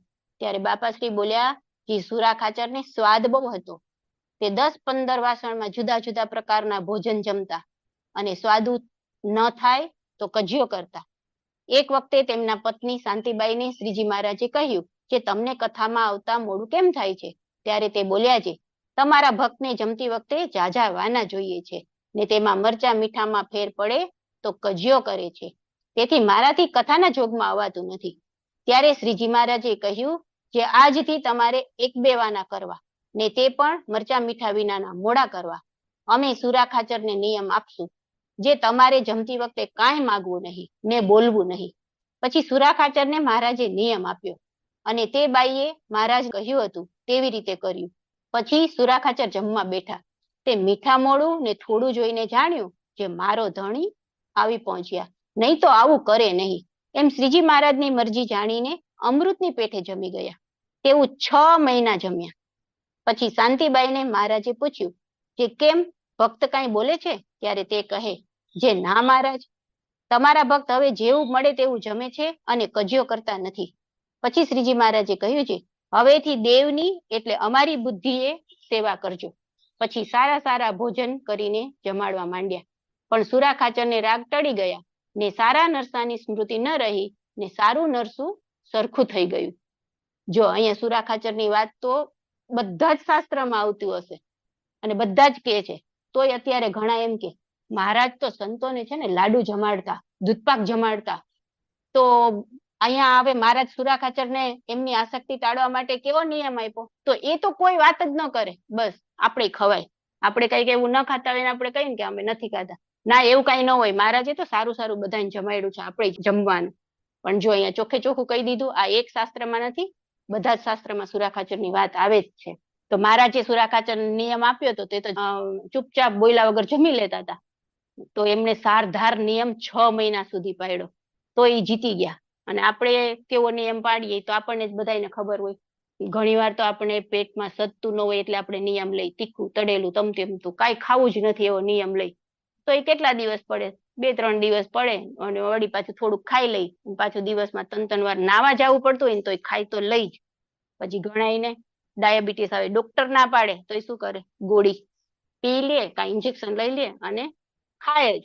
એટલે મહારાજે તો આપણને આસક્તિ ટાળવા માટે કેવા કેવા નિયમ આપ્યા છે. જો આપણે પાડવા માંડીએ તો જલ્દી આગળ વધીએ. પાછી બધાને એક પ્રશ્ન તો બહુ જ હોય, ધ્યાન કરીએ છીએ ને તો અંધારું ઘોર દેખાય. ઘણાને વળી એમ થાય મને સંકલ્પ વિકલ્પ બહુ થાય. પણ આ બધું પાડશું કરશું, આગળ વાત આવી જ ગઈ આપણે કે તો જ આપણે આગળ વધાશે, નહીતર ક્યારેય આગળ નહીં વધાય. કોઈ શાસ્ત્રમાં એવું કીધું જ નથી અને કરવું જ પડશે. આસક્તિ બધી ટાળવી જ પડશે અને આસક્તિ ટાળવા માટે નિયમ લેવા જ પડશે, તો જ થશે, નહીતર થશે જ નહીં. મહારાજ વચનામૃતમાં કહે છે ને કે કાશીએ જવું હોય તો 2-2 ડગલા ચાલો તો ક્યારે કાશીએ પહોંચાય? 20-20 ગૌ ચાલવા માંડો તો ફટાફટ પહોંચાય. એમ આપણે મૂર્તિને પામવું છે, મૂર્તિ મેળવવી છે, તો શું કરશું? 2-2 ડગલા ચાલશો. આજ વખતે આ થોડોક નિયમ લીધો, એ પાછું ભાવતું ન હોય ને. જીતુભાઈ કહે છે ને કારેલા ન ભાવે તો એવો નિયમ લે કે હું 12 માસ કારેલા નહીં ખાવ, પણ નથી ભાવતા ન જ ખાનતું. પણ એવું નહીં, જે ભાવતું હોય એ ટાળવા માટે તો એવું આપણે નિયમ લઈ 2-2 ડગલા ચાલીએ. 20-20 ડગલા આગળ ચાલવું હોય તો આપણે કયો નિયમ લેવો પડે? મહારાજે જે કીધું છે બધા રસાસ્વાદના બધા નિયમ લેવા પડશે અને તો જ આગળ વધાશે ને તો જ મહારાજને પામી શકશું, નહીતર ક્યારેય પાર નહીં આવે અને જન્મ પછી જન્મ લીધા જ કરશું. હવે આગળ એમ નિયમે કરીને જ આસક્તિ ટળે છે, પણ પોતાની મેળે ત્યાગ કરે તો આસક્તિ ન ટળે. નિયમ લેવા તે પણ મોટાની પાસે દીન થઈને હાથ જોડીને લેવા, તો મોટા સહાયમાં ભળીને પાર પાડે. કેટલાક લાજે કરીને તથા દંભે કરીને વ્રત ઉપવાસ કરે ને છાનું ખાય, તેણે તો શ્રીજી મહારાજને તથા સત્સંગને છેતરા છે. જો આ વાત ઉપરથી ઘણા છે ને નિયમ લે, મંદિરમાં ઘણા મોટા હોય એમની પાસેથી નિયમ લઈ લે કે હું આમ કરીશ, પછી છાનું ખાઈ લે, પણ બાર બધાને સારું લાગે, સત્સંગ સમાજમાં સારું લાગે, એટલે પાછા કેતા ફરે કે મેં નિયમ લીધા છે. એટલે અહીંયા એ વાત આવી. માટે એને તો પાપ લાગે એવું કીધું. જેમ દહાડિયા ધણીના દેખતા બહુ કામ કરે અને ધણી ન હોય ત્યારે બેસી રહે, તેમ દેખાડવા સાધન કરે તે પ્રેમીનું લક્ષણ ન પાડ્યું કહેવાય. અને જેમ ધણીના દેખતા કામ કરે તેમજ ધણી ન દેખે તો પણ તેવી જ રીતે કામ કર્યા કરે, તેમ મહારાજને રાજી કર્યા સારું ધ્યાન ભજન આદિક સાધન કરે અને મહારાજની વાતોમાં હિંસોરા થાય તે પ્રેમી ભક્ત કહેવાય. મહારાજે અહીંયા ચોખ્ખે ચોખ્ખું કહી દઉં, મહારાજને શું નથી ખબર? આપણે કપટ રાખીએ કે હું આમ કરું છું, પછી આપણે એવું ન કરતા હોય, એટલે જે બોલીએ એ આપણે વર્તનમાં લાવવું જ પડે, તો જ આગળ વધાય, નહીતર ક્યારેય આગળ ન વધાય. એટલી વાત કરીને પછી સમાપ્તિ કરી. પછી બાપાશ્રી પોતાને ઘેર જમવા પધાર્યા અને સંતોએ થાળ કર્યા ને ઠાકોરજીને જમાડ્યા ને પછી પંક્તિ થઈ અને સંત જમી ઉઠ્યા કેડે ઓસરીમાં કથા વાંચવા બેઠા. તે વખતે બાપાશ્રી સભામાં પધાર્યા ત્યારે સંતોએ જય સ્વામિનારાયણ કહ્યા. જો અહીંયા શું આવ્યું, બાપા ઘરે જમવા જતા હતા. બાપાનું જીવન ચરિત્ર આપણે વાંચીએ ને એમાં જેટલી જગ્યાએ બાપા યજ્ઞ કર્યા છે, બાપા જ યજ્ઞ કરાવતા હતા, મોટા મોટા યજ્ઞ બાપાએ કરાવ્યા, તો એ બાપા હંમેશા ઘરે જ જમવા જતા. અને ઘરે શું જમતા? એકદમ સાદું. તો આ બધું આપણને શીખવાડે જ છે. બાપાને ક્યાં જરૂર હતી આ બધું કરવાની? બાપા એકદમ સાદું જમતા હતા. ગવારનું શાક કાં તો રાતડિયાનું શાક, એમાં પાછો ચોળેલો રોટલો રાખી મૂક્યો હોય. એટલે જો અહીંયા સંતો જમવા બેસે અને બાપા ઘરેથી ફટાફટ જમીને આવતા રહીએ, તો બધા પૂછે ખરા, બાપા એટલી વારમાં જમાડી લીધા? તો બાપા કે અમાર તો શું હોય ખાવાનું, અમાર તો સીધું પી જવાનું હોય. વિચાર કરો, આટલું સુધી આપણે પહોંચવાનું છે. ત્યારે બાપાશ્રી બોલ્યા છે, સ્વામિનારાયણ આ સભામાં આ ઉભા, જેને જોઈએ તે લો, પણ આ જીવને મંદવાડ છે કે ભજીયા વડા ભાવે છે તે શું? તો મહારાજની મૂર્તિ વિના અન્ય પદાર્થમાં રુચિ તે જ મંદવાડ છે. તે આ ફેરે મહારાજને મોટા મળ્યા છે, તે રહેવા દેશે નહીં. જેમ તરસી ગાયો હિસોરા કરતી જળના તળાવ ઉપર આવે તે જળ પીને તૃપ્ત થાય છે, તેમ તમે સમુદ્ર ઓળંગીને હિસોરા કરતા આવ્યા છો તે અમે જાણીએ છીએ, અને શ્રી પુરુષોત્તમનો રસ લઈને તમને આપીએ છીએ. આવા મોટાને વિશે સદા ચડતો ભાવ રાખે છે, તેને પ્રસન્ન થઈને સુખ આપીએ છીએ. તો અહીંયા બાપા કહે છે કે મહારાજને મોટા મળ્યા છે તો તમારી કસર કાંઈ રહેવા દેશે નહીં. તમે અહીંયા સુધી આવો છો તો અમે તમને જેમ કહીએ એમ તમે કરતા રહો, તો તમે જલ્દી જલ્દી મહારાજને પામી શકશો. એટલામાં નારાયણપુરથી પ્રેમજીભાઈનો દીકરો ભીમજી આવીને દંડવટ કરીને સર્વેને પગે લાગીને બોલ્યો છે, મારા બાપને માંદાઈ ઘણી છે, માટે મને મોકલ્યો છે તે આ સંત સહિત દર્શન દેવા પધારો. પછી બાપાશ્રીએ કહ્યું છે, અમે સર્વે સાંજે ત્યાં આવશું. પછી તે ગયો અને બાપાશ્રી તથા સર્વે સંત હરિજનો સાંજે નારાયણપુર ગયા અને મંદિરમાં ઉતારો કરીને પ્રેમજીભાઈને ઘેર ગયા. ત્યાં બાપાશ્રી બોલ્યા છે, હવે ક્યાં સુધી આ મંદવાડ રાખી મૂકો છે? ત્યારે પ્રેમજીભાઈએ કહ્યું છે, એ તો તમારા હાથમાં છે. ત્યારે બાપાશ્રી તાવ પ્રત્યે બોલ્યા છે, હવે જાતો રહે. એટલે તરત તાવ ઉતરી ગયો ને ઉલટી બંધ થઈ ગઈ ને ખાવા માંડ્યું ને સુવાણ થઈ ગઈ. પછી બીજે દિવસે સંત હરિજન સર્વે દહીંસરે ગયા. તેમને વડાવીને બાપાશ્રી વૃષપુર પધાર્યા અને સંત હરિજન રામપુર થઈને ભુજ ગયા ને ત્યાંથી ગુજરાત તરફ આવ્યા. ઇતિ વાર્તા 89. જય સ્વામિનારાયણ. જય સ્વામિનારાયણ. હવે આપણે જીતુભાઈનું પ્રવચન એમાંથી થોડું જોશું. આમાં ભાઈ આપણે તપનું આવ્યું તો સાત્વિક તપ, ઇન્દ્રિયો દમન અને જે આપણે જે પંચ વિષય પંચ ઇન્દ્રિયો છે એના વિશે સમજાવે છે. તો એ જોશું. યુવા એ જે એક. આ ભાઈએ તપ અંગેની પોતાની મૂંઝવણ વ્યક્ત કરી. શ્રીજી મહારાજે તપની જે વાત કરી છે એ તપ સત્વગુણાત્મક તપની વાત કરી છે. ઘણા લોકો તપનો અર્થ જેમ છે એમ સમજી નથી શકતા અને પોતાના દેહની ઉપર જાણે એ દેહ પોતાનો દુશ્મન હોય એવી રીતે જડતાપૂર્વકના અતિશય ઉપવાસ કરતા હોય છે. ઊંઘને જીતવા માટે આંખમાં બળતરા થાય એવા મરચા વગેરેનું અંજન કરતા હોય છે. એક પગે ઊભા રહે, હાથ ઊંચા રાખીને ઊભા રહે, આ બધા વિવિધ પ્રકારના તપો છે. જો આ સમજણપૂર્વક કરવામાં ન આવે અને જડતાપૂર્વક જો એવા તપ કરવામાં આવે તો તમોગુણ વૃદ્ધિને પામે છે. એટલે સાત્વિક તપમાં મહારાજ અને મહારાજના મોટા મુખતો એમ સમજાવે છે કે તપ એટલે ઇન્દ્રિયોનું દમન અને મન, બુદ્ધિ, ચિત્ત અને અહંકાર આદિ જે અંતઃકરણો છે એનું શમન એ તપનો અર્થ છે. હવે જો આમાં તપનું આવ્યું તો ઘણા એમ ત્યારે આપણે જોઈએ જ છીએ કે સમાજમાં ઘણા એવી રીતે તપ કરતા હોય છે કે આજીવન ફળ ઉપર રહેવાનું, કઈ અન્ન નહીં જમવાનું એવી રીતે. પછી ઘણા એમ દેહનું દમન થાય ને એવી રીતે તપ કરતા હોય છે. તો તપ તો આપણે આગળ જોઈએ તો મોટા મોટા ઋષિઓ, જે શોભરી ઋષિ હતા, પછી પરાશર, પછી ચ્યવન ઋષિ, એ બધાએ તપ કર્યું. તપ કરવું નો ડાઉટ ઈઝી નથી, કે ઘણા એવું કે આજીવન 2 કોળિયા 4 કોળિયા, પછી આજીવન શું, મારા માટે તો એક દિવસે 2 કોળિયા અઘરું જ છે, એ ઈઝી નથી. પણ એનાથી આપણે આપણી ઇન્દ્રિયો, એવું કહેવાય છે ને કે આ દેહ છે એને એ દેહથી તો આપણે ભલે દેહનું આપણે પોષણ નથી કરવાનું, એ દેહથી આપણે ભગવાન મેળવવાના છે. કેમ કે આ દેહની આ જે બધી ઇન્દ્રિયો છે એ બધી ઇન્દ્રિયો જે અત્યારે પંચ વિષય બાજુ પડેલી છે, એ બધી જ ઇન્દ્રિયો આપણે મહારાજ પાસે વળવવાની છે. એનાથી જ આપણને મહારાજ મળવાના છે ને.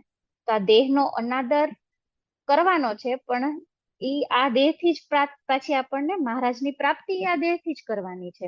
એટલે ખોટી જે આવી રીતે જે વધારે પડતા તપ કરીને, તો શોભરી ઋષિએ જો તપ કર્યું એ તો શું એનાથી શોભરી ઋષિએ તપ કર્યું, તો એ તપ કરવું ઈઝી નથી. પણ મને તો એવું લાગે કે એના કરતા એને જે ઇન્દ્રિયો, કેમ કે એને સીધી કામ વાસના ઉદ્ભવી, તો પાણીમાં બેસી રહ્યા પોતે તોય, તો ઈ ઇન્દ્રિયો જે જીતવી પડે ને, જે ઇનર તપ કહેવાય, એ ઇન્ટરનલ તપ કરવું પડે ને. આ બહારનું તપ તો શું, આ લોકમાં બધા વાહ વાહ કરે, પણ એનાથી ઘણી વખત એવું થાય કે તમો ગુણ પણ વધી જાય. અને જે આ ચ્યવન ઋષિ હતા, તો ચ્યવન ઋષિ રાફડો થઈ ગયા, એટલું બધું એને દેહનું તપ કર્યું. પણ જ્યારે પેલી રાજાની કુંવરી આંખમાં કાંટો સૂળ ભોકે છે, તો સીધો કેટલો ગુસ્સો આવી જાય છે. તો એને જે પોતાના એના કામ, ક્રોધ, લોભ એ ઉપર તો એને કંટ્રોલ નહોતો કરી શકાય, એ તો એ જીતી નહોતા શક્યા. તો ઈ તપ ખરી રીતે જોઈએ તો ઈ તપ કરવું જોઈએ ને.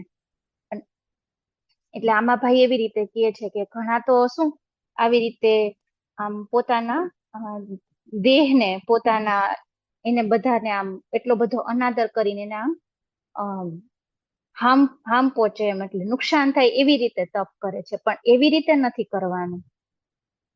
તો તપના આપણને તો હવે સભામાં એમાં બધે સમજાવે જ છે કે તપ તો કઈ રીતે કરવાનું. તો જેને ગુસ્સો આવતા હોય તો ઈ એવા નિયમ લે કે હું આટલા ટાઈમ ગુસ્સો નહીં કરું.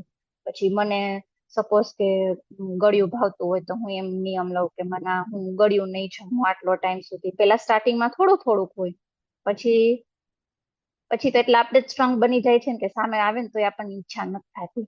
ઘણાને સિઝનલ ફ્રૂટ હોય તો એમ કે આ ફ્રૂટ મને બહુ જ ભાવે છે, હદમાં ભાવતું હોય, તો ઈ ફ્રૂટ હું નહીં જમું. એવી રીતે આપણે જી છે એ આપણે બધો આંતરિક રીતે તપ કરીને આપણી બધી ઇન્દ્રિયોને કંટ્રોલમાં રાખવાની છે. આમાં એવી વાત આવે છે. હવે આગળ, ઇન્દ્રિયોનું દમન એટલે જડતાપૂર્વક ઇન્દ્રિયોને કષ્ટ આપી અને એની જે શક્તિઓ છે, એની જે વિવિધ પ્રકારની શક્તિઓ, એ શક્તિઓને સાવ ક્ષીણ કરી નાખીએ એવી જડતાપૂર્વકની તપની ભાવના ન હોવી જોઈએ. તમે તપ કરો એટલે જમવાનું ઘણા બંધ કરી દે નહીં, તો શારીરિક પણ આપણે નબળા પડી જઈએ. તો શારીરિક નબળા પડીએ તો પછી આપણે જે ધ્યાન કરવા બેસવું હોય કે આપણે જે ભગવાનને રાજી કરવાના જે પુરુષ પ્રયત્નો કરવાના હોય એ આપણે ન કરી શકીએ ને. કેમ કે શરીરમાં સાવ શક્તિ જ ન રહે તો તમે એ બધું ક્યાંથી કરી શકવાના છો. તો આપણે એવું નથી કરવાનું, એટલું બધું આમ રિજિડિટી, એમ જડતાપૂર્વક આમ એટલું બધું નથી કરવાનું આપણે. ઈ જ ઇન્દ્રિયો છે, ઈ જ શક્તિ આપણે અત્યારે આપણે આમ જોઈએ તો આપણી કેટલી બધી શક્તિ વેડફતા હોય. ઘણાને બહાર જવાના, આટા ફેરા કરવાના, તો એ આટા ફેરા કરવા જાય તો એમાંય આપણી એક શક્તિ જ વેડફાય છે ને. પછી ન જોતું બોલ બોલ કરીએ તો ઈ એક આપણી શક્તિ વેડફાય છે.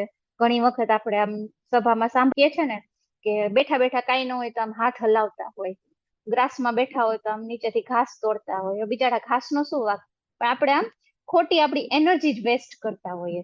તો ઈ જ એનર્જી છે, ઈ જ બધી આપણે મહારાજને પામવા માટે ઈ બાજુ વાળવાની છે.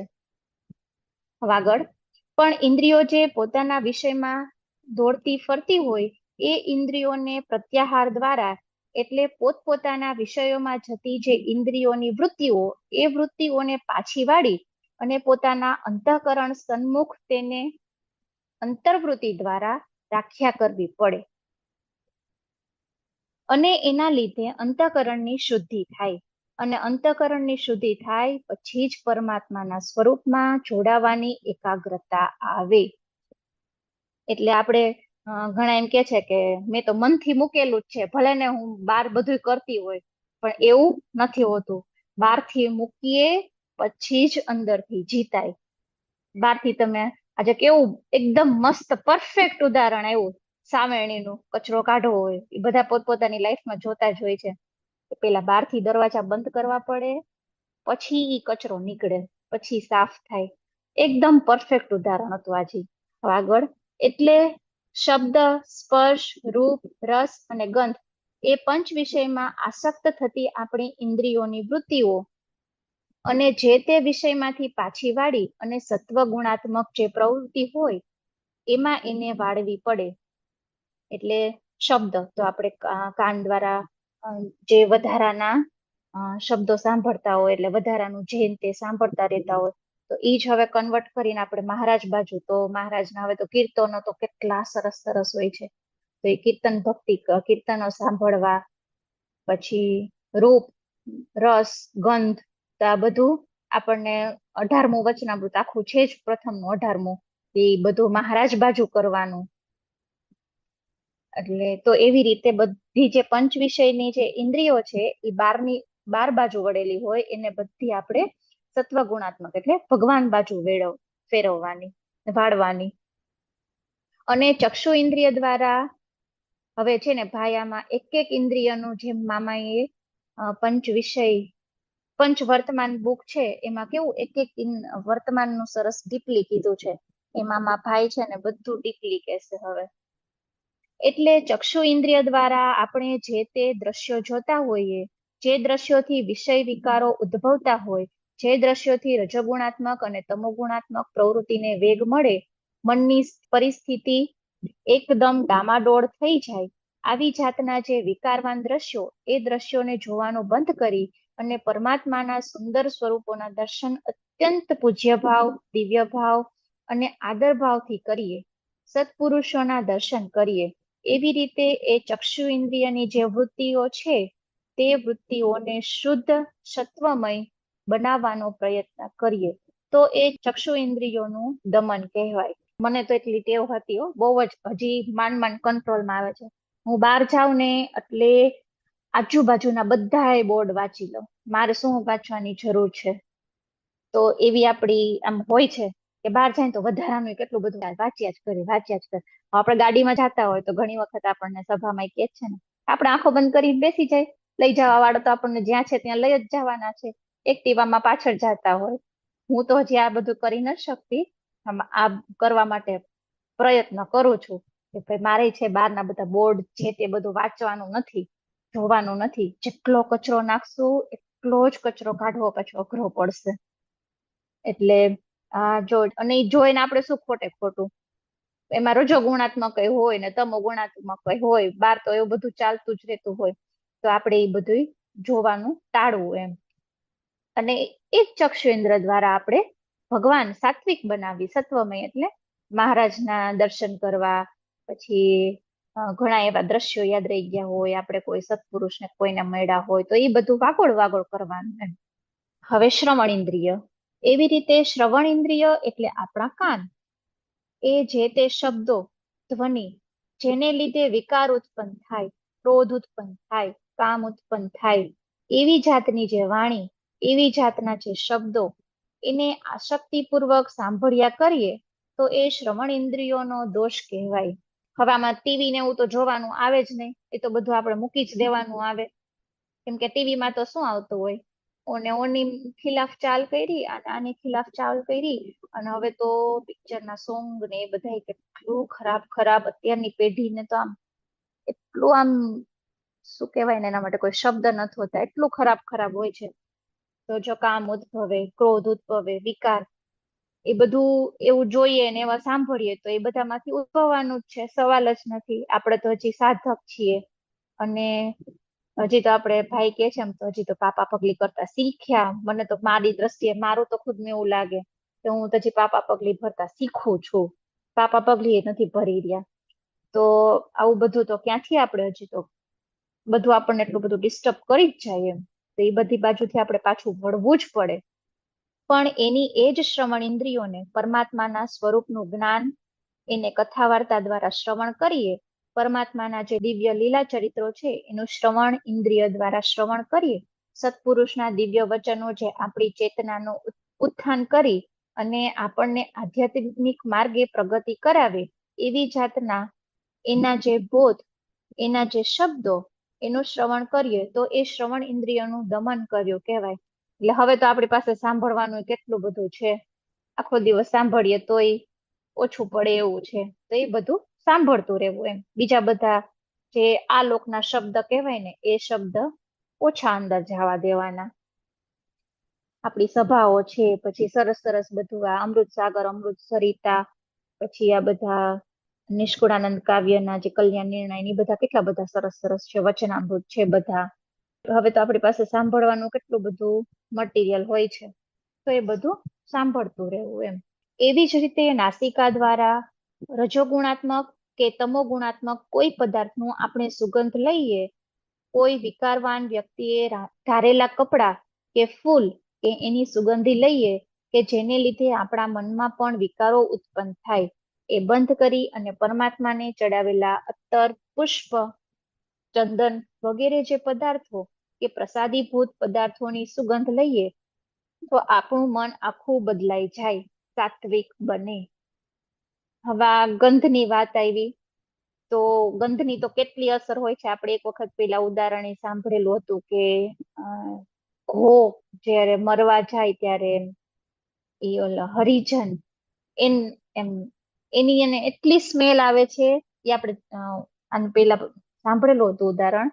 તો એ સ્મેલનું અને આ કૂતરાનું આપણે જોઈએ છીએ કે મર્ડર કરીને તો વહી ગયા હોય, ચોરી કરીને વહી ગયા હોય, પણ તોય 1-2 દિવસ સુધી કૂતરાઓ એ સ્મેલ કરીને એની ફૂટપ્રિન્ટ ને બધું શોધે છે. તો ઈ ગંધનું કેટલું આમ હશે. તો આપણે એ જ બધું જે આપણે પરફ્યુમ, અત્યારના જે પરફ્યુમ ને બધા કરતા હોય, તો એ આપણે ન કરવાનું હોય એમ. પછી એવી રીતે રસના ઇન્દ્રિયોનું, અને હા ભાઈ તો એવું કે છે કે ધ્યાન કરવા બેસીએ તોય તમે નાઈ ધોઈ અને ચોખ્ખા વસ્ત્રો પહેરીને બેસો એમ. તો શું કે તમે કપડાં પહેરેલા હોય એના બી તમને વેવ્સ, આપણે કપડાં પહેરેલા હોય તો જ્યાં ત્યાં અડી ગયા હોય, તો એ કપડામાં વેવ્સ રહેલા હોય, તો એના જે ઓરા છે એ તમને આમ ડિસ્ટર્બ, એટલે એ તમને અડે એમ. એટલું ડીપલી કે છે. તો હવે આપણે બહાર જ્યાં ત્યાં જેના તેના હાથનું ખાતા ફરીએ, જ્યાં ત્યાં ફરવા જઈએ અને જેન તે જોતા ફરીએ, તો એ તો બધું હવે આપણે પાપા પગલી ભરવી છે, તો આપણે જ બધું હવે એ બધું તો વિચારવાનું. એવી રીતે રસના ઇન્દ્રિયોનો છે કે ગમે તેના હાથનું, ગમે તેવી રજોગુણાત્મક કે પાપી વ્યક્તિઓના હાથનું આપણે ભોજન કરીએ તો એ આપણા વિચારોમાં વિકૃતિ લાવી દે છે. એટલે એને રોકી અને સ્વાદ વૃત્તિને નિયમમાં રાખી અને શુદ્ધ ભાવથી શુદ્ધ રીતે તૈયાર કરેલું જે અન્ન, તેને પરમાત્માને ગદગદ ભાવથી પ્રતિમા સ્વરૂપને આપણે પહેલા જમાડીએ. એટલે પરમાત્મા પ્રતિમા સ્વરૂપમાં હોવા છતાં પણ પોતાની દિવ્ય દ્રષ્ટિ દ્વારા એ પદાર્થને નિર્ગુણ અને દિવ્ય બનાવે છે. એટલે એ પ્રસાદીભૂત આહાર એ આપણે ગ્રહણ કરીએ તો એ રસના ઇન્દ્રિયનું દમન કહેવાય. રસનામાં તો કઈ બાકી જ નથી હોતું, એટલી હેરાન કરતી હોય છે.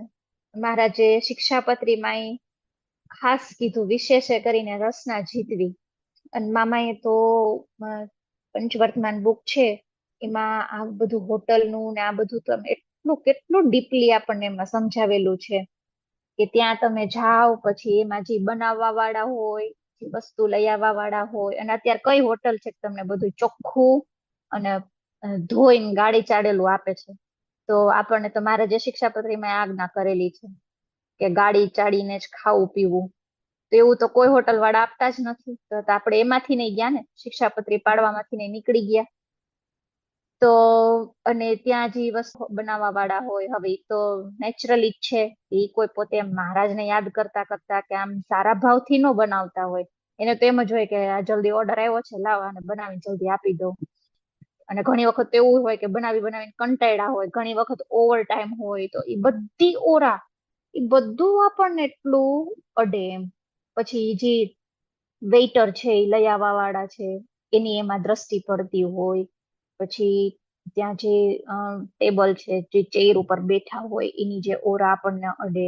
તો આ બધું પંચવર્તમાન બુક છે મામાએ બહુ સરસ ડીપલી આ બધું સમજાવેલું છે. તો રસના ઇન્દ્રિય જીતવી, અને મહારાજે સંતોને ખટરસના ને નિયમ આપતા જ.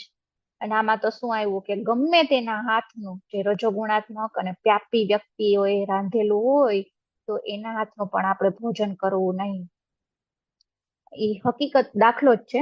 એક ભાઈ છે ને સોમચંદ બાપાના ખોળામાં આવી અને આમ નાનું છોકરું કેમ રોવે એવું માથું માથું ખોળામાં મૂકીને અને રોવા માંડ્યા. તો એક વખત ઈ ભાઈને કોઈ પ્રસંગમાં જવાનું થયું હતું, લગ્નમાં, અને આમ એકાંતિક ની સ્થિતિ, એટલે કે આમ એ માર્ગે આગળ વધેલા હતા એમ. તો એમને છે ને ત્યાં વ્યવહારિક પ્રસંગે જવાનું થયું અને લગ્નમાં એમને જમ્યું, તો એમને મહારાજની મૂર્તિ દેખાતી બંધ થઈ ગઈ. પછી સોમચંદ બાપા પાસે આવ્યા અને ખોળામાં માથું મૂકીને આમ એકદમ નાનું છોકરું કેમ રોવે એમ રોવા માંડ્યા. તો પછી સોમચંદ બાપા આમ કડક અવાજમાં કહે છે કે ત્યાં તને જવાનું ને જેના તેના હાથનું ખાવાનું કોણે કીધું તું? કે ન્યાય એવું લગ્નમાં ખાઈ પીને જેના તેના હાથનું ખાઈ પીને તમે શું કાંદો કાઢી લેવાના છો? સોમચંદ બાપા એવું બોલે છે. એટલે એમાંથી આપણને એ કીધું જ ને કે જો જેના તેના હાથનું ખાવાનું નહીં, અને જેને આ માર્ગે આગળ વધવું હોય એને તો ખાસ સાવચેત રહેવું, અને આ ખાસ સાવચેતી રાખવી કે જ્યાં ત્યાં જેનું તેનું બધું ધ્યાન રાખવું, જેના તેના હાથનું ખાવું પીવું નહીં આપણે. એમ શબ્દ, સ્પર્શ, રૂપ, રસ અને ગંધ એ પાંચેય જ્ઞાનેન્દ્રિયો દ્વારા પંચ વિષયો છે, એને આવી રીતે ઇન્દ્રિયોના આહારને શુદ્ધ કરતા કરતા ઇન્દ્રિયોનું દમન કરીએ એ તપ કહેવાય, એ સાત્વિક તપ કહેવાય. હવે જો ભાઈ આપણને કહી દીધું કે તપ એટલે શું, ચાંદ્રાયણ કરવી ને 2 કોડિયા 4 કોડિયા ને આખું આજીવન અન્ન નો જમવો, આજીવન એકટાણા કરવા, ને ઈ તપ છે નો ડાઉટ. પણ આપણે હવે થોડુંક ત્યાંથી આગળ વધશું ને, પછી ત્યાં કેટલા દિવસ સુધી રહેતા રહેશું? બાલ મંદિરમાં હોય તો પછી ત્યાંથી ફર્સ્ટમાં આવશું તો ખરા ને. એમાં આપણે આ સાત્વિક તપ કરવાનું છે. કામ, ક્રોધ, લોભ, ઈર્ષા, અદેખાય, અસૂયા આ બધું ટાળવાનું છે. ઈ તપ કરવાનું છે આપણે. મારાથી તો બને એટલું હું ટ્રાય કરું છું, થતું નથી, પણ આપણે કરવાનું છે આ. એવી જ રીતે અંતઃકરણ, ધારો કે આપણું મન છે એ સંકલ્પ વિકલ્પ રૂપે છે, એ સંકલ્પ વિકલ્પ રૂપે મન છે, એને આપણે ગમે તેવા વિચારોમાં, જે વિચારોથી આપણી રજોગુણાત્મક વૃત્તિઓને વેગ મળે, તમોગુણ ઉત્પન્ન થાય, કામ, ક્રોધ, લોભ, લાલચ, મોહ એવા બધા વિકારો, વાસનાઓ એ બધું પણ ઉદય થાય. એવી જાતના જે વિચારો છે એ વિચારો ન થાય એના માટે સાક્ષી ભાવથી મનને જોયા કરવું પડે. અને મનની વૃત્તિઓને સાત્વિક બનાવવા માટે જ્યારે જ્યારે અવકાશ, સમય મળે ત્યારે પરમાત્માના દિવ્ય સ્વરૂપનું ચિંતન કરવું, પરમાત્માના દિવ્ય લીલા ચરિત્રોનું ચિંતન મનન કરવું. હવે આપણે બહાર જઈને તે જોયા કરતા હોય તો સ્વાભાવિક જ છે, આપણે જ્યારે બેસીએ ત્યારે આપણા મનમાં એ જ ચાલતું હોય, એનું જ રટણ થતું હોય. તો આમાં તો શું કીધું કે લીલા ચરિત્રો મહારાજના, પછી આપણે કોઈ સત્પુરુષને મળ્યા હોય તો એ બધા ચરિત્રો, મામા માસીને મળ્યા હોય તો મામાએ શું કીધું, માસીએ શું કીધું, એ બધું ચિંતન મનન એનું બધું કરતા રહેવાનું. પેલા આગળથી સ્ટોપ કરશું તો અંદર આ બધું થશે ને.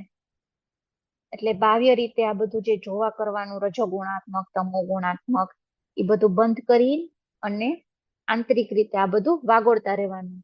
જેમ આપણને આજે ઉદાહરણ એ આપ્યું કે કુવાનું પાણી, તો એ પેલા ડાટો આપવો પડે ત્યારે નીચેથી ખોદાય ત્યારે એ નીચેનું પાણી ઉપર આવે. તો આપણે એ વિચારવાનું. સત્પુરુષના દિવ્ય વચનોનું સ્મરણ કરવું, એમના આશીર્વાદનું સ્મરણ કરવું. આવી રીતે કરવાથી મનનું દમન થાય અને મન ઉપર વિજય થાય. એટલે બાપા કહે છે ને કે નબળો ઘાટ હોય એ સંભાળ્યા નહીં કરવાનો. તો આ એવી જ રીતે થયું. આપણે તો બધાએ કેટલા સરસ પ્રવચનો છે, પછી આ બધું સમજાવેલું છે, એ બધું બસ એ જ વાગોળ્યા કરવાનું. એટલે જે બાહ્ય છે એ સ્ટોપ થતું જાય, આંતરિક રીતે આ બધું જ મનન થતું રહે એમ. બુદ્ધિ છે એ બુદ્ધિ નિશ્ચય કરે છે, નિર્ણય કરે છે, પૃથ્થકરણ કરે છે, વિશ્લેષણ કરે છે, તર્ક કરે છે. આવી બધી શક્તિઓ બુદ્ધિમાં રહેલી છે.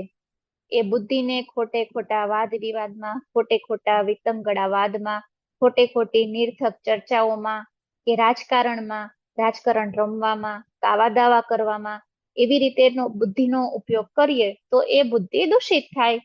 આ તો બરાબર જ છે, સમજાય એવું જ છે. આને આપણે ભગવાન બાજુ વાળવાની. એ જ બુદ્ધિને પરમાત્માના દિવ્ય સ્વરૂપનો નિશ્ચય, નિર્ણય કરવામાં, પરમાત્માના સ્વરૂપનો યથાર્થ પરિપ્રેક્ષ્યમાં જ્ઞાન સમજવામાં જો એનો ઉપયોગ કરીએ તો એ બુદ્ધિનું દમન કહેવાય. ચિત્ત છે એ વિકાર ઉત્પન્ન કરનારા જે દ્રશ્યો એનું ચિંતન મનન કર્યા કરે, વિજાતીય આકર્ષણોમાં રમ્યા કરે, તો એ ચિત્ત દૂષિત થાય. તે જ ચિત્તમાં પરમાત્માના સ્વરૂપનું ધ્યાન કરી અને એનું ચિંતન મનન અને નિધિધ્યાસ કરવાનો અભ્યાસ કર્યા કરવો જોઈએ. સત્પુરુષના દર્શન શ્રવણ કર્યા હોય એનું પણ ચિંતન મનન કરી શકાય. એમ ચિત્તને શુદ્ધ સત્વ ગુણમાં પરિવર્તિત કરવું હોય તો આ પ્રકારે પરમાત્માના સત્પુરુષના સ્વરૂપો, એના લીલા ચરિત્રો, એનું ચિંતન મનન કર્યા કરવાનું. અહંકાર, હું અને મારું, અહમ મમત્વ, હું આવો મહાન છું, હું આવો વિદ્વાન છું, હું આવો બુદ્ધિશાળી છું, હું આવો હોશિયાર છું, મારા જેવું બીજું કોઈ જ નથી. આવી જાતનો અહંકાર અને આ મારું છે, આ પદાર્થો મારા છે, આ કુટુંબ કબીલો મારો છે, હું અને મારું, એ તો હરેકને નડે એમ છે. એક દેહ અને એક દેહના સગા અને દેહ સંબંધી હરેક વસ્તુ એમ. આ તો બધાને મારે તો એટલી બધી આમ નડે ને કે એમાંથી તો આમ વૃત્તિ નીકળે એમ જ નથી. આ પ્રોપર્ટી, ગાડી, બંગલા, આ બધું મારું છે, બધું બસ આપણે મારું જ માનીને બેઠા છીએ. ઓલું કીર્તન છે ને, 4 દિવસના ચંદરવા પર ખોટી માયા શા માટે, પણ એ મનાતું જ નથી. બસ આ બધું હું મારું મારું છે ઈ જ. એવી જાતની જે મમત્વ બુદ્ધિ, એવી જાતનો જે આસક્તિ ભાવ એ અહંકારને પ્રદૂષિત કરી નાખે છે. એના એ જ અહંકારને હું પરમાત્માના મહાસમર્થ મુક્તના આશીર્વાદ દ્વારા એવી અલૌકિક દિવ્ય સ્થિતિને પામેલો છું કે મારા ચૈતન્યને શ્રી હરિએ મૂર્તિરૂપ કરી, પૂર્ણ પુરુષોત્તમ રૂપ કરી, મને અનાદિ મહામુક્ત કરીને પોતાના સ્વરૂપમાં સળંગ રસપસ ભાવે કરીને રાખ્યો છે. આવી જાતનો જે અહમ ભાવ એ આખો દિવસ અહમમાં પરિવર્તિત થઈ જાય છે. હું અને મારું અહમ મમત્વની ભાવનામાંથી એને ડાયવર્ટ કરીને આવી રીતે હું પરમાત્મા રૂપ શુદ્ધ ચૈતન્ય સ્વરૂપ અનાદિ મહામુક્ત છું. એવી જાતનું જે રટણ એ અહંકારનું દમન છે. એટલે આપણને કીધું છે ને આખો દિવસ એવું રટણ કરવું કે શ્રીજી મહારાજે મારા ચૈતન્યને મુક્ત કરીને મૂર્તિમાં રાખ્યો છે, હવે તે શ્રીજી મહારાજ છે. આમ પંચેન્દ્રિયો, પંચ કર્મેન્દ્રિયો, 4 અંતઃકરણ એ બધાને પોતપોતાના વિષયમાંથી પાછા વાળી અને પરમાત્માના સ્વરૂપમાં જોડવાનો જે અભ્યાસ, એ કરવાથી પરમાત્માના સ્વરૂપમાં સહેલાઈથી જોડાઈ શકાય છે. એટલે તપનો આ અર્થ છે, આ એનો સૂક્ષ્મ અર્થ છે. આપણા હાથ છે એના દ્વારા આપણે હિંસા કરીએ, ખોટે ખોટા કાર્યો કરીએ, બરોબર છે. એ બધું હાથથી જે ખોટી પાપમય પ્રવૃત્તિઓ થતી હોય એ પ્રવૃત્તિઓને અટકાવીને હાથ દ્વારા સત્કાર્યો કરીએ, સત્પુરુષ કે સંતોની સેવા કરીએ કે બીજા સારા કર્મો માં એનો ઉપયોગ કરીએ તો એ હાથનું દમન કહેવાય. પગ દ્વારા જ્યાં ત્યાં આપણે વિષય વાસના પાછળ કે ગમે તે રીતે પાપ પ્રવૃત્તિઓ પાછળ દોડતા ફરીએ તો એ પગ ઇન્દ્રિયો દૂષિત થાય અને પરમાત્માના દિવ્ય મંદિરો તરફ લઈ જાય. કોઈ તીર્થ સ્થાનોમાં જાઓ, કોઈ સત્પુરુષ પાસે જાઓ તો એવી જાતની પ્રવૃત્તિ કરવાથી એ પાદ એટલે પગ ઇન્દ્રિયોની શુદ્ધિ થાય છે. એવી રીતે 5 કર્મેન્દ્રિયો એને કુમાર્ગે તમે ન વાળો. પાદ, પાયુ, ઉપસ જે ગોનાડ આપણી ઇન્દ્રિયો છે એનો કુદરતી રીતે જે કચરાનો નિકાલ થાય મળમૂત્રનો, એ સિવાય જો એનો ખોટી રીતે વ્યભિચાર આદિકમાં દુર્વ્યય કરવામાં આવે તો એનાથી ઇન્દ્રિયો દૂષિત થાય. ઇન્દ્રિયોના લીધે અંતઃકરણ દૂષિત થાય અને આનાથી ચિત્તની જે પ્રવૃત્તિઓ એ વિકારવાન થઈ જાય છે. એટલે એનાથી બચવું હોય તો એ ઇન્દ્રિયોની કુદરતી હાજત સિવાય કોઈ બીજો એનો દુર્વ્યય ન કરાય. આ બધું બહુ સૂક્ષ્મ રીતે સમજવું પડે. એટલે આમ 5 જ્ઞાનેન્દ્રિયો, 5 કર્મેન્દ્રિયો, 4 અંતઃકરણનો ધીમે ધીમે શુદ્ધ આહાર કરી અને સત્વગુણમય બનાવી દેવું જોઈએ. એટલે બધી જ ઇન્દ્રિયો એટલી નિર્મળ થઈ જાય કે પછી આપણે જ્યાં એને દોરવી હોય શુદ્ધ વિષયમાં ત્યાં જ એ એકાગ્ર થઈ શકે. એવી જાતનો અભ્યાસ એટલે મહારાજે ઇન્દ્રિયોના આહાર શુદ્ધ કરવાનું કીધું છે. એટલે આ તપનો જે પ્રશ્ન હતો એનો ઉકેલ આ છે. અને સૌથી અંતિમ છેલ્લામાં છેલ્લું તપ એ છે મહારાજ બાપાશ્રી અને મોટા મોટા મુક્તો કહે છે કે પ્રતિલોમ ધ્યાન દ્વારા પરમાત્માના સ્વરૂપમાં જોડાઈ જવું એ સર્વોપરી તપ છે. સૌથી કઠિન, સૌથી અઘરું એ છે. એટલે એના માટેના પહેલા પગથિયા રૂપે ઇન્દ્રિયોના આહાર શુદ્ધ કરવા પડે. મૂર્તિ મેળવી હશે તો પેલા શુદ્ધ બાહ્ય રીતે કરશું, પછી આંતરિક રીતે થશે ને, બાહ્યથી બંધ કરશું, પછી જ અંદરથી શુદ્ધ થવાશે ને પછી જ મહારાજ સ્વરૂપ પધરાવશે ને. એમ ભાઈ કે છે દીવો પ્રગટાવવા વાળા તો તૈયાર છે પણ કોળિયું તો તૈયાર હોવું જોઈએ ને. એમ કોળિયું તો આપણે તૈયાર કરવું પડશે ને. એ તો આપણે પુરુષ પ્રયત્ન તો આપણે જ કરવાનો છે. આશીર્વાદ તો આશીર્વાદમાં પુરુષ પ્રયત્ન ને બધું આવી જ જાય. કૃપા 50% કૃપા ને 50% પુરુષ પ્રયત્ન. તો કૃપા તો એ છેલ્લે કરવા બેઠા છે પણ આપણો પુરુષ પ્રયત્ન જોશે તો ખરો જ ને. ઇન્દ્રિયોનું સમજણપૂર્વકનું દમન કરવું પડે, અંતઃકરણનું સમજણપૂર્વકનું શમન કરવું પડે. એટલે મહારાજને દમન અને વિચાર એ બંનેને મહત્તા આપી છે. એકલા દમનને મહત્તા નથી આપી. અને આજે આપણે કથાનો સાર કે ભગવાનનું કરતાપણું સમજવું. કરતા હરતા એક સ્વામિનારાયણ ભગવાન સિવાય બીજા કોઈ જ નથી. આવી જાતની એક દ્રઢ શ્રદ્ધા એ જો પરિપક્વ ન હોય તો રોજે રોજ અભ્યાસ દ્વારા છેલ્લે સકામ નિષ્કામનું કહી દીધું ભાઈએ કે કરતા હરતા એક મહારાજ જ રાખવાના. એટલે સકામપણું એ કરવાનું તો છે જ નહીં, નિષ્કામપણું આવી ગયું. મહારાજ કે મારી મરજી સિવાય કોઈથી તરણું ન તોડાય. રોજે રોજ એમ ગોખવું જોઈએ કે શ્રીજી મહારાજ સિવાય અન્ય કોઈ કરતા જ નથી. એટલે આ નિષ્કામપણું ટોટલી કહી દીધું અને બીજા કોઈને કરતા માનવાના નહીં. ગમે તેવી પરિસ્થિતિ આવે, ગમે તે આવે તો સામનો કરવાની હિંમત મહારાજ બાપા મુક્તો બધા આપે. પણ કરતા તો ગમે તે કરતા ધરતા બધું મહારાજ જ છે. એવી રીતે આમાં કઈ પણ મારથી બોલવામાં ભૂલ થઈ હોય, કઈ સમજાવવામાં ભૂલ થઈ હોય તો માફ કરજો. જય સ્વામિનારાયણ.